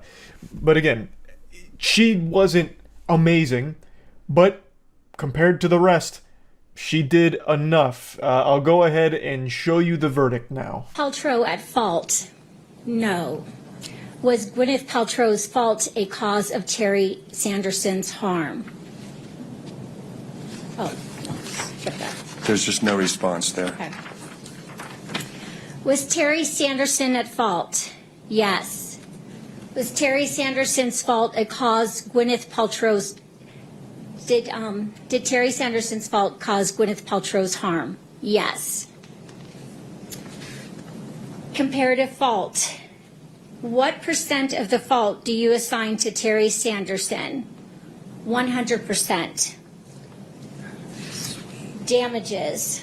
What amount fairly compensates Gwyneth Paltrow for economic damages? $1. Signed March 30th, 2023. I love how if you listen closely, you can hear a subtle whisper when she says awarded like $1 in damages. Someone goes, nice. which is fucking cute, I guess. Yeah, Gwyneth Paltrow won the case. Shocker. If you watch this unfold, I think you knew this was coming. This was one hell of a trial. Like, wowee. What a ball game. Now, don't be upset, Terry Sanderson fans. After the trial concluded, he was interviewed outside, and he was in very high spirits. He was even asked about a reality TV show, if he'd be open to something like that. Which, of course, being the humble, not narcissistic gentleman that he is, he said, "Oh, no, I don't think so. I don't think I'll do a reality TV show. No way. Get out of town." But I'm not too sure. We might see more of Terry Sanderson in the limelight after this whole debacle here. But anyway, I just wanted to give a little update to all of this because this was so silly. This was so fucking silly. And yeah, that's really about it. So yeah. Right now, there's an extremely interesting lawsuit going on between Activision and Anthony Fantano of The Needle Drop, the internet's busiest music nerd. And it's a real eyebrow raiser, I'll tell you what. For starters, most of these publications refer to Fantano as a TikTok music critic. That's the most disrespectful shit ever. That's like cheerleaders laughing at you right to your face, pulling your pants down. Like, that's so embarrassing to get labeled that. They're spitting on him. Fantano's been on the internet long before TikTok ever even existed as an idea, so I'd have to give those headlines a light too. But anyway, when reading those headlines, what I expected in this story was Activision being 100% in the wrong and bullying a creator because they are a company known for shady, awful, garbage, horrible, horrible things, as well as being unbelievably greedy. So I thought this would be a case of that, them strong-arming a creator and wiping their ass with their face. But after reading through the actual lawsuit and going over the case, it's super weird because Activision is still a supervillain, greedy, evil corporation, but the argument they're making in this lawsuit is actually one that helps normal TikTok users. I want to make it clear right away, I am not a fan of Activision. You certainly won't find me pumping my fist for that company. I am no Activision enthusiast. I am, however, an Anthony Fantano fan. So this was a really weird case because I don't see how Anthony Fantano could possibly argue his side. Melon magic can only go so far, and in this case, I don't think it'll be far enough. And if Anthony Fantano did somehow win, it could open the door to large-scale exploitation of a system a lot of normal TikTok users rely on. And I'll explain what I mean in a moment. And I want to be clear right now, Anthony Fantano has not spoke his piece on the subject yet, probably because it's a very touchy legal matter, so it'd be very difficult to speak on it. So I can only really give you the perspective of what's been laid out so far, and maybe that'll be subject to change as it continues, but basically right now, Anthony Fantano had a very popular meme of him go viral called Enough Slices. It's a meme that's been used endlessly on TikTok. It's become a very popular meme. And Activision recently used it in an advertisement they made for Crash Bandicoot on TikTok. And Anthony Fantano allegedly cease and desisted them, to which they complied and took down the video. But then, according to Activision, Anthony Fantano reached back out and said that they're going to be required to pay a substantial amount of money in damages for using his intellectual property, basically, that meme. And they said, "No, sir, we're not playing ball here. That's not a game of foosball we're interested in engaging in." So they are countersuing Anthony Fantano and looking for a declaratory ruling that states that he will no longer be allowed to try and get money out of users or companies that use his meme clip because they say that Enough Slices meme was knowingly entered into the commercial sounds library on TikTok. Now, most of you have probably already activated your super sniffer and smelled a little something fishy here because there is a big difference between a normal TikTok user, fucking Cliff Blast Cleaver using Anthony Fantano's Enough Slices meme for a goofy little TikTok he made, and a company like Activision using a meme he made to sell a product. They're very different. It wouldn't be unheard of to be okay with a normal person using your meme and not being okay when it's a company using it to sell a product that you don't agree with and you don't like. And that's a fundamental right that you have, that your likeness can't just be manipulated and used to mislead consumers or something into believing that you support a product that you don't. And this is what makes the case really interesting because in here, what they used was a meme from Anthony Fantano that they are arguing was opted into a program called the Commercial Sound Library, and in the Commercial Sound Library's terms, it very clearly states that when you opt in here, when it is part of this directory, that it is completely fair game for companies, brands, advertising partners, and normal users to use for any and all purposes whatsoever, which does include paid content and advertisements. Now, since the ad was deleted, I'm unsure if they used Anthony Fantano's actual video clip that has his face in it, or if it was just the audio. I'm really not sure. But even still, the meme itself was uploaded, apparently, to this Commercial Sounds library, so Activision's argument is that he can't just selectively enforce who is and who isn't allowed to use that meme, because it has been uploaded to the Commercial Sounds library, allegedly.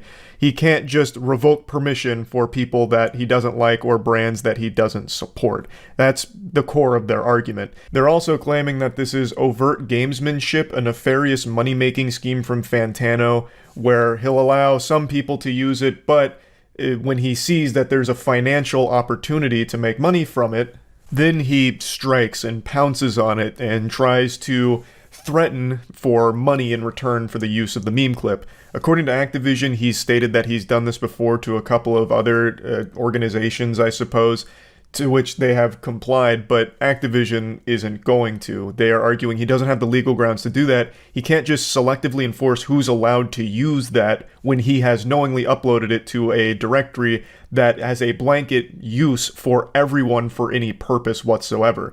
And it extends to normal users too, and this is what I was saying a bit earlier, where this argument from Activision is actually helpful to normal TikTok users, because normal TikTok users often rely on the Commercial Sound library in their content, and by their own terms, it should be safe for them to use. But if Anthony Fantano does squeak out the W here, the big dubski, it would kind of throw that into turmoil, where you wouldn't feel comfortable using the Commercial Sound library anymore, because there could be a bad actor that has swooped in to exploit it, where you might use one of their memes and they'll sue you for it or demand compensation for it, even though it was uploaded to the Commercial Sound library. So like, if Sally Strawberry taps into a popular meme and the user's like, damn, that content was fucking cheeks, that was some turbo ass, I want money because you used it, then it would be a lot scarier. Now, obviously, Activision isn't making this argument for the better of the platform. They're arguing in their own selfish interests, but what they're arguing does actually extend to help protect normal users if Activision wins.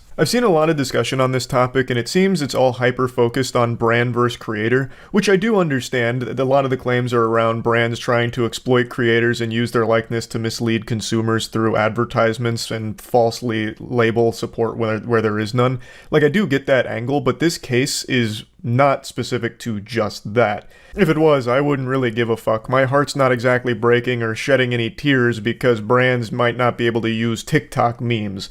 That's not a big deal to me. It's just simply, this was in the Creative Sound library, and there is a potential that it wasn't uploaded by Anthony Fantano with his knowledge. There is definitely wiggle room that maybe there was some kind of automatic inclusion in there that he didn't consent to. That is possible, and that would be a core component of this case. That would be very, very interesting if that's the truth.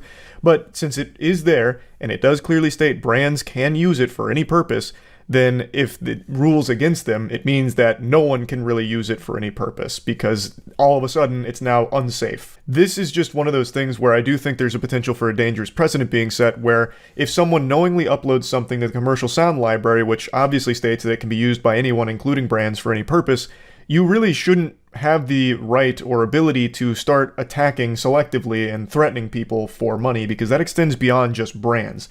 That extends to literally any user ever. What's to stop me from uploading tons of audio and sounds and shit to the Commercial Sound library as bait, and then just going around cease and desisting and demanding money from people that use it because they were under the impression that it was safe to use?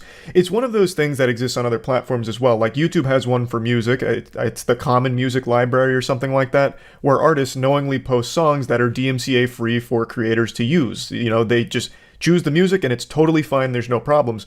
But what if an artist said, you know what, I'm going to put music on here, and when a popular YouTuber uses it, I'm going to demand money from it, even though it's uploaded to a service that states that it's, you know, okay to use and there will be no problems with it. It's just, it's one of those things where these directories exist on other platforms like YouTube and Twitch, and if all of a sudden people are able to put things on there as kind of like a trap where you use it and then you could potentially face like a lawsuit or something, it's just bad for everybody, not just brands. And according to a lawyer named Richard Hogue, he believes the company has a decent case. Basically, he says, as described by Activision, it would seem they have a good case.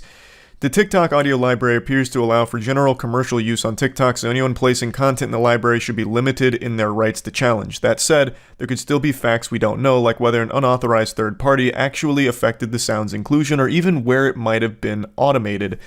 So fundamentally, the entire case is going to have to be argued on Fantano's side that he was not the one that put it in the commercial sounds library. At least that's my understanding of it, because again, it is entered in there apparently, and since it's there, it means any brand, company, or user can use it without consequence. It's fair game, you know? It's open season on enough slices.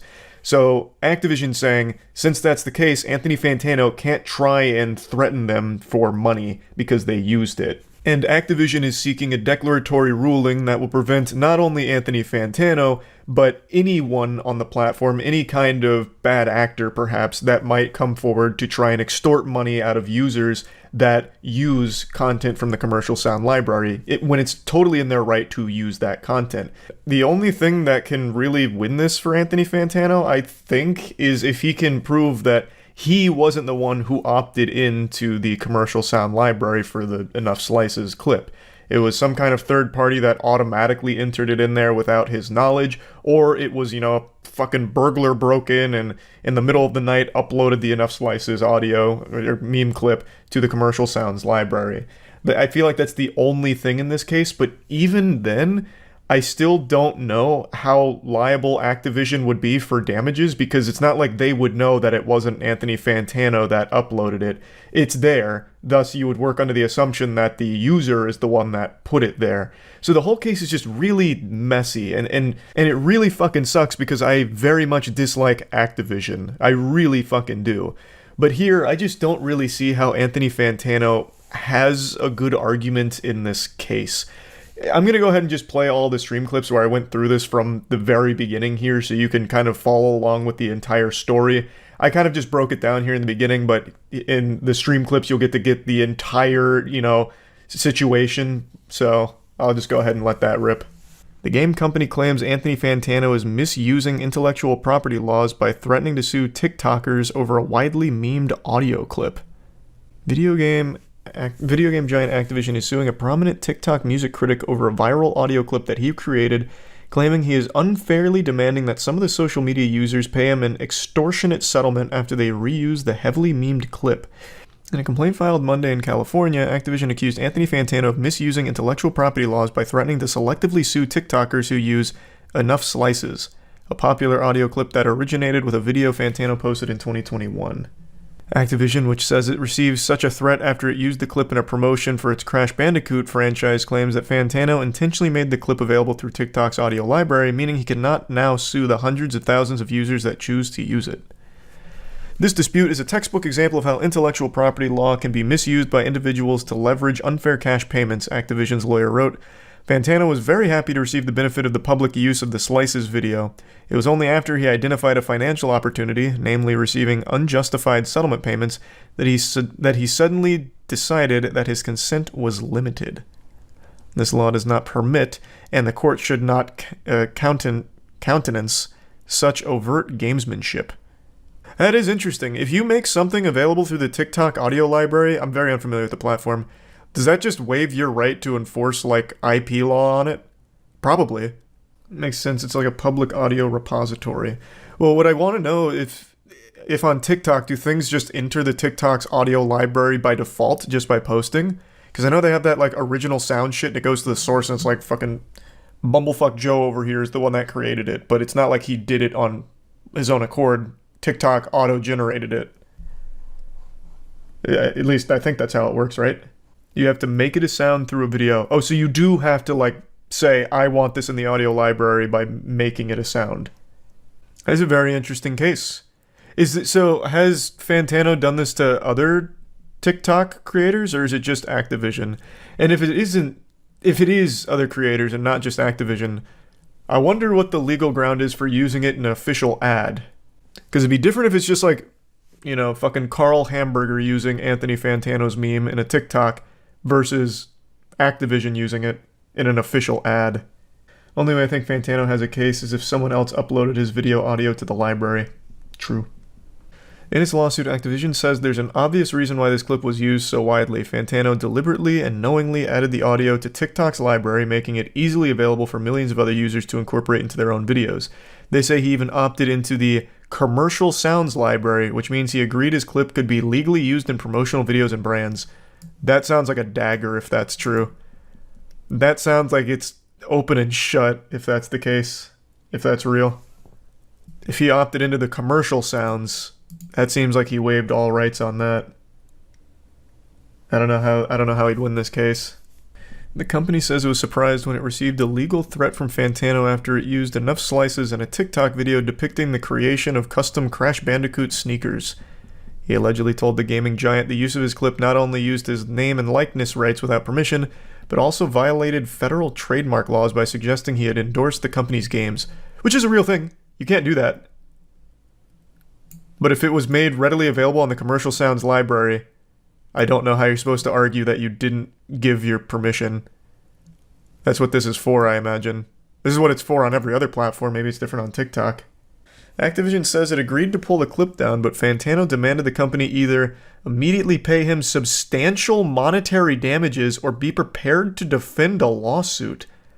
The exact amount of money demanded was not included in the lawsuit, but Activision says Fantano asked for a six-figure sum and said that other companies had paid a similar sum in order to avoid the expense of litigation. What the fuck? On his Dr. Evil grind, $1 billion.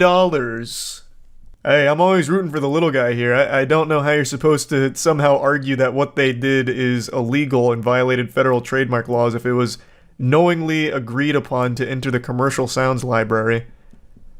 That seems like it's an uphill battle, but I mean, that maybe there's more to it. This is right now just Activision's lawyer. With Fantano's approval and encouragement, hundreds of thousands of TikTok users have incorporated Slice's audio into their videos over the past 2 years. But now, Fantano has embarked on a scheme whereby he selectively threatens to sue certain users of the Slice's audio unless they pay him extortionate amounts of money for their alleged use. The commercial music library from the TikTok's ad manager. Let's see. In order to get it there, it's called Commercial Sounds. Even in the own post, Commercial Sounds. But it's listed as the commercial music library. Okay, I see. So this is it. This is correct. CML features commercial sounds, both with and without lyrics, whatever.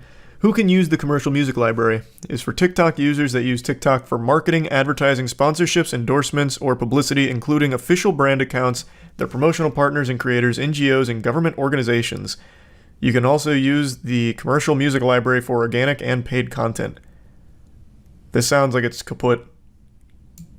If it was uploaded there by Fantano, I think it's probably checkmate. Yes, sir, lawyer critical. Hey, man, it's just basic reading comprehension. If I uploaded me saying, woo, yeah, baby, to the commercial library, I can't exactly be upset if all these brands start using it. I can't then start looking for compensation. Yeah, you can. No, I can't. I literally cannot. Do you agree that your sound can be used by brands, marketing, endorsements, sponsorships, and all of that? Yes. Okay. And now I don't. I've changed my mind. You can't. Why? Because you signed. It's here. You put it here. It's literally the SpongeBob scene of, is this your wallet? Like when Man Ray's trying to return the wallet to Patrick. Was the advert also on TikTok? Apparently, yes. According to this, it was a TikTok video they made about Crash Bandicoot that used the sound. I think Danny's right. I think he'd have to prove that he wasn't the one that uploaded it to the commercial sound library. Even then, that wouldn't be on Activision. Them taking it down at his request would have been more than enough. True. That would be true. They would have no idea that it wasn't him, but instead his evil twin that uploaded it. I mean, you're not wrong. And they did take it down. They just said, oh, okay, we'll take it down. And now they have to defend themselves against a lawsuit, or they have to defend themselves against legal threats, and are now issuing a lawsuit as a counter. you talking about this last sentence? Activision is seeking a so-called declaratory ruling that Fantano cannot sue TikTok users over the clip. They're saying that Fantano can't go after anyone that uses the clip because they're well within their rights to, since he waived the rights by putting it on that commercial library. I'm confused. This trial about Okay, here's a little advice to all of these publications writing articles about this. Change the title. This title has confused everybody. Actually, reading through the case is very different. In a nutshell, Anthony Fantano had a very popular clip, meme clip, which was entered into the commercial music library, commercial sound library, whatever, on TikTok. It became usable, so a lot of people used it on TikTok, including Activision. And when Activision used it, Anthony Fantano threatened them, forced them to take it down, which they did, and then said, if you don't pay me a six-figure sum, allegedly, then you're going to have to defend them. You're going to have to defend yourself in court. And then apparently also said other companies have paid a sum to avoid this. So now Activision is suing, saying, no, you can't do that. You uploaded this to the commercial sound library, meaning anyone can use this, including companies. And Activision's right. It's literally in the exact terms on TikTok that the commercial music library is usable by any brand, any user, anything for any purpose. You consent to that being used anywhere when it is uploaded there. I don't know how he would win this one. But I'm no Activision fan, so if he squeaks out a dub from this, that'd be fucking crazy. That would be wild. I have no idea how he'd do it. I don't even think Saul Goodman could pull this one off, but if he somehow did, that would be unreal. That is a good point, actually. Okay, you made a good point, Otaku. Cool name as well, I guess. It'd fuck everyone else by letting him win and set a precedent that you could pull your agreement after making it. That would be actually pretty dangerous. If Fantano does win, he sets the precedent that even if you upload your sounds to the commercial sounds library, meaning you waive the right and anyone can use it for any reason without compensation, if he does win, that means anything uploaded there is fair game for a lawsuit if you use it. That's a very good point. That's very true. That would be bad. Nintendo and lawsuits go together like cereal and milk. They are no stranger to dishing out lawsuits. They would sue an 8-year-old if they found out that their grandmother made them a Mario nightlight.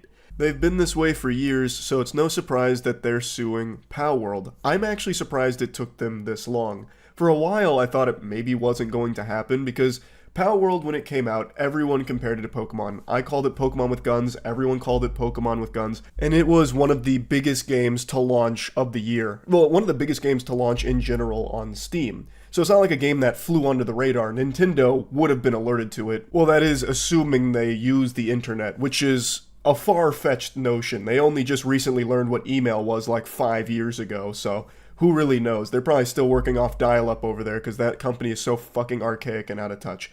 But there is a very slim chance that they weren't aware of Palworld, and they vaguely talked about it. They did make some posts back when Palworld was popping off that they will do anything they can to protect their copyright. And they also announced that they were going to be investigating, but a lot of time passed, tumbleweeds started to blow through, there was cobwebs on the story, nothing came from it, so I started to assume that maybe they didn't find anything that they had any real legal ground to pursue Palworld over. But it turns out that was wrong. Instead, they spent all this time charging their alt. So now Nintendo and the Pokemon Company have jointly filed against the company behind Palworld, Pocket Pair. Also, I'll just go ahead and say what everyone's thinking. Pocket Pair, I mean, that's kind of on the nose. Like, there are things here like that seem extremely close to Pokemon. But anyway, we'll talk about the actual patent infringement lawsuit in a moment. I want to talk about Palworld itself. I and many others really liked Palworld because for the first time in at least a decade, it felt fresh.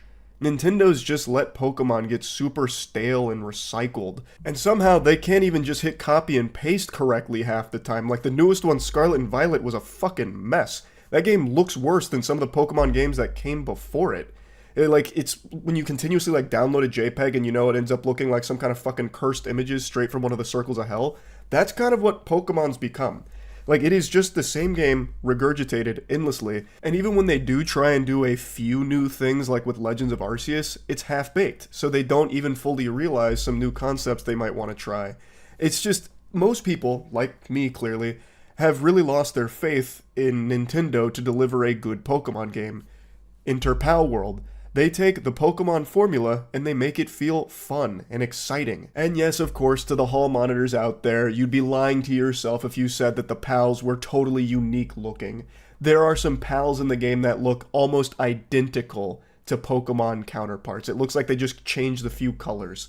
But you're not going to hear me whining about that, not going to order any french fries there and shed tears over them having similar designs from their pals to Pokemon, because Pokemon doesn't fucking use them for anything worthwhile. So, I don't really care. I'm not going to be upset on behalf of a billion-dollar company for it, but I did think this was going to be the strongest case Nintendo had against Palworld, because the designs are almost identical in some situations. But it doesn't seem like that's what they're going for. So, the patent infringement lawsuit. That means that they believe Palworld infringes on a patent they hold. So, not like designs or anything. Instead, they are seeking an injunction against infringement and compensation for damages, which indicates the lawsuit is civil. And according to an attorney, the fact that it's a patent infringement suit and not a copyright claim means the case isn't about copies of Pokemon themselves, but rather some aspects of the game design that Nintendo and the Pokemon Company protect as a new invention patented. That really raised a few eyebrows because, like I said, the main thing people point out is how similar the designs of some pals are to Pokemon. So you would think that they'd go after them for a copyright infringement, like, hey, you've taken our characters and you've made one-to-one knockoffs. You've made bootleg Pokemon over here. But they're not. They're not trying to make the argument, hey, you took a Rayquaza from us and turned it into a Rayquazar in Palworld. They're going after them for patents, meaning like technical inventions that they own the rights to. So in when it comes to games, sometimes things that are patented are mechanics. So the most notable one that I see referenced a lot, and it's one that I think about from time to time, is the Nemesis system from the oh my god, my nose is really getting congested here. Is the Nemesis system from like Shadow of Mordor, Shadow of War. That's an incredible system, and there's a reason you've never seen it used since. It's because Warner Bros. Has that patent and they just shove it up their ass and just sit on it. They don't use it, and no one else can use it because it's patented.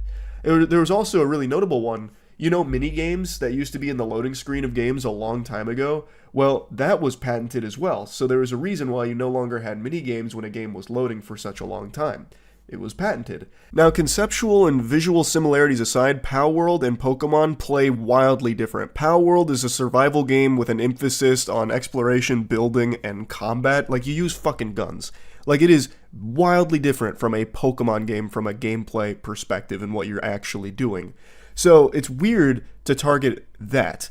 However, it seems, and this is the best guess that people have, that Nintendo has a patent on video game character throwing an item to catch a monster while out in a field.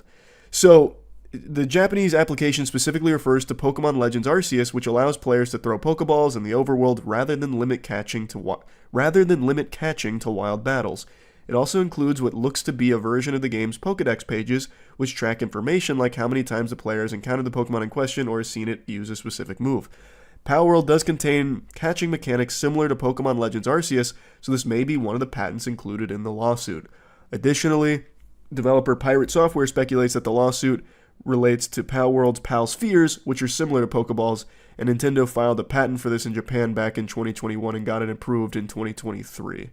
I think the speculation is probably correct here. Those are like the two main gameplay mechanics that Palworld has that Pokemon also has. I can't really think of any others off the top of my head that are patented, at least.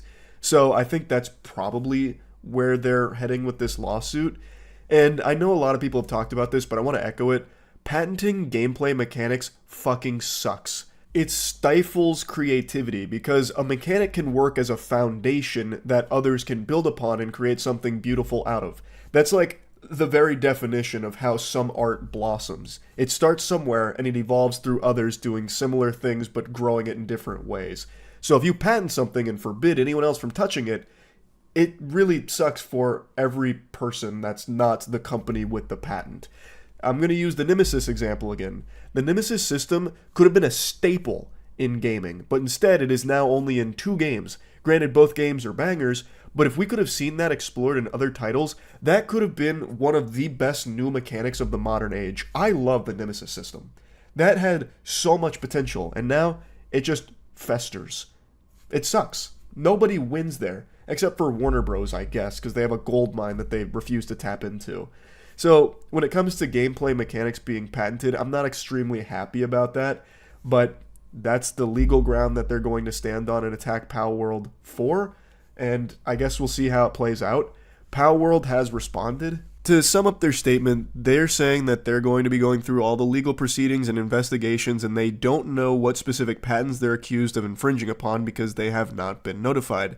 They then go on to explain that they're a smaller indie game company based in Tokyo, and they just want to create fun games that bring people joy. They then say it's unfortunate we'll be forced to allocate significant time to matters unrelated to game development due to the lawsuit. However, we will do our utmost for our fans and ensure that indie game developers are not hindered or discouraged from pursuing their creative ideas. So it doesn't sound like they know exactly what they're being targeted for with the patent infringements yet. I'm assuming that'll come later down the legal proceedings since this is still very early into it. And I guess we'll see how it plays out. I imagine Nintendo probably wouldn't, well, Nintendo and the Pokemon Company probably wouldn't pick this legal battle if they weren't confident they could win. These are billion-dollar companies going after Palworld now. That's going to be tough. Or maybe it won't be. Maybe they have a trick up their sleeve to prove they didn't infringe on any copyright. Who knows? I guess we'll see. Anyway, though, that's about it. So, yeah.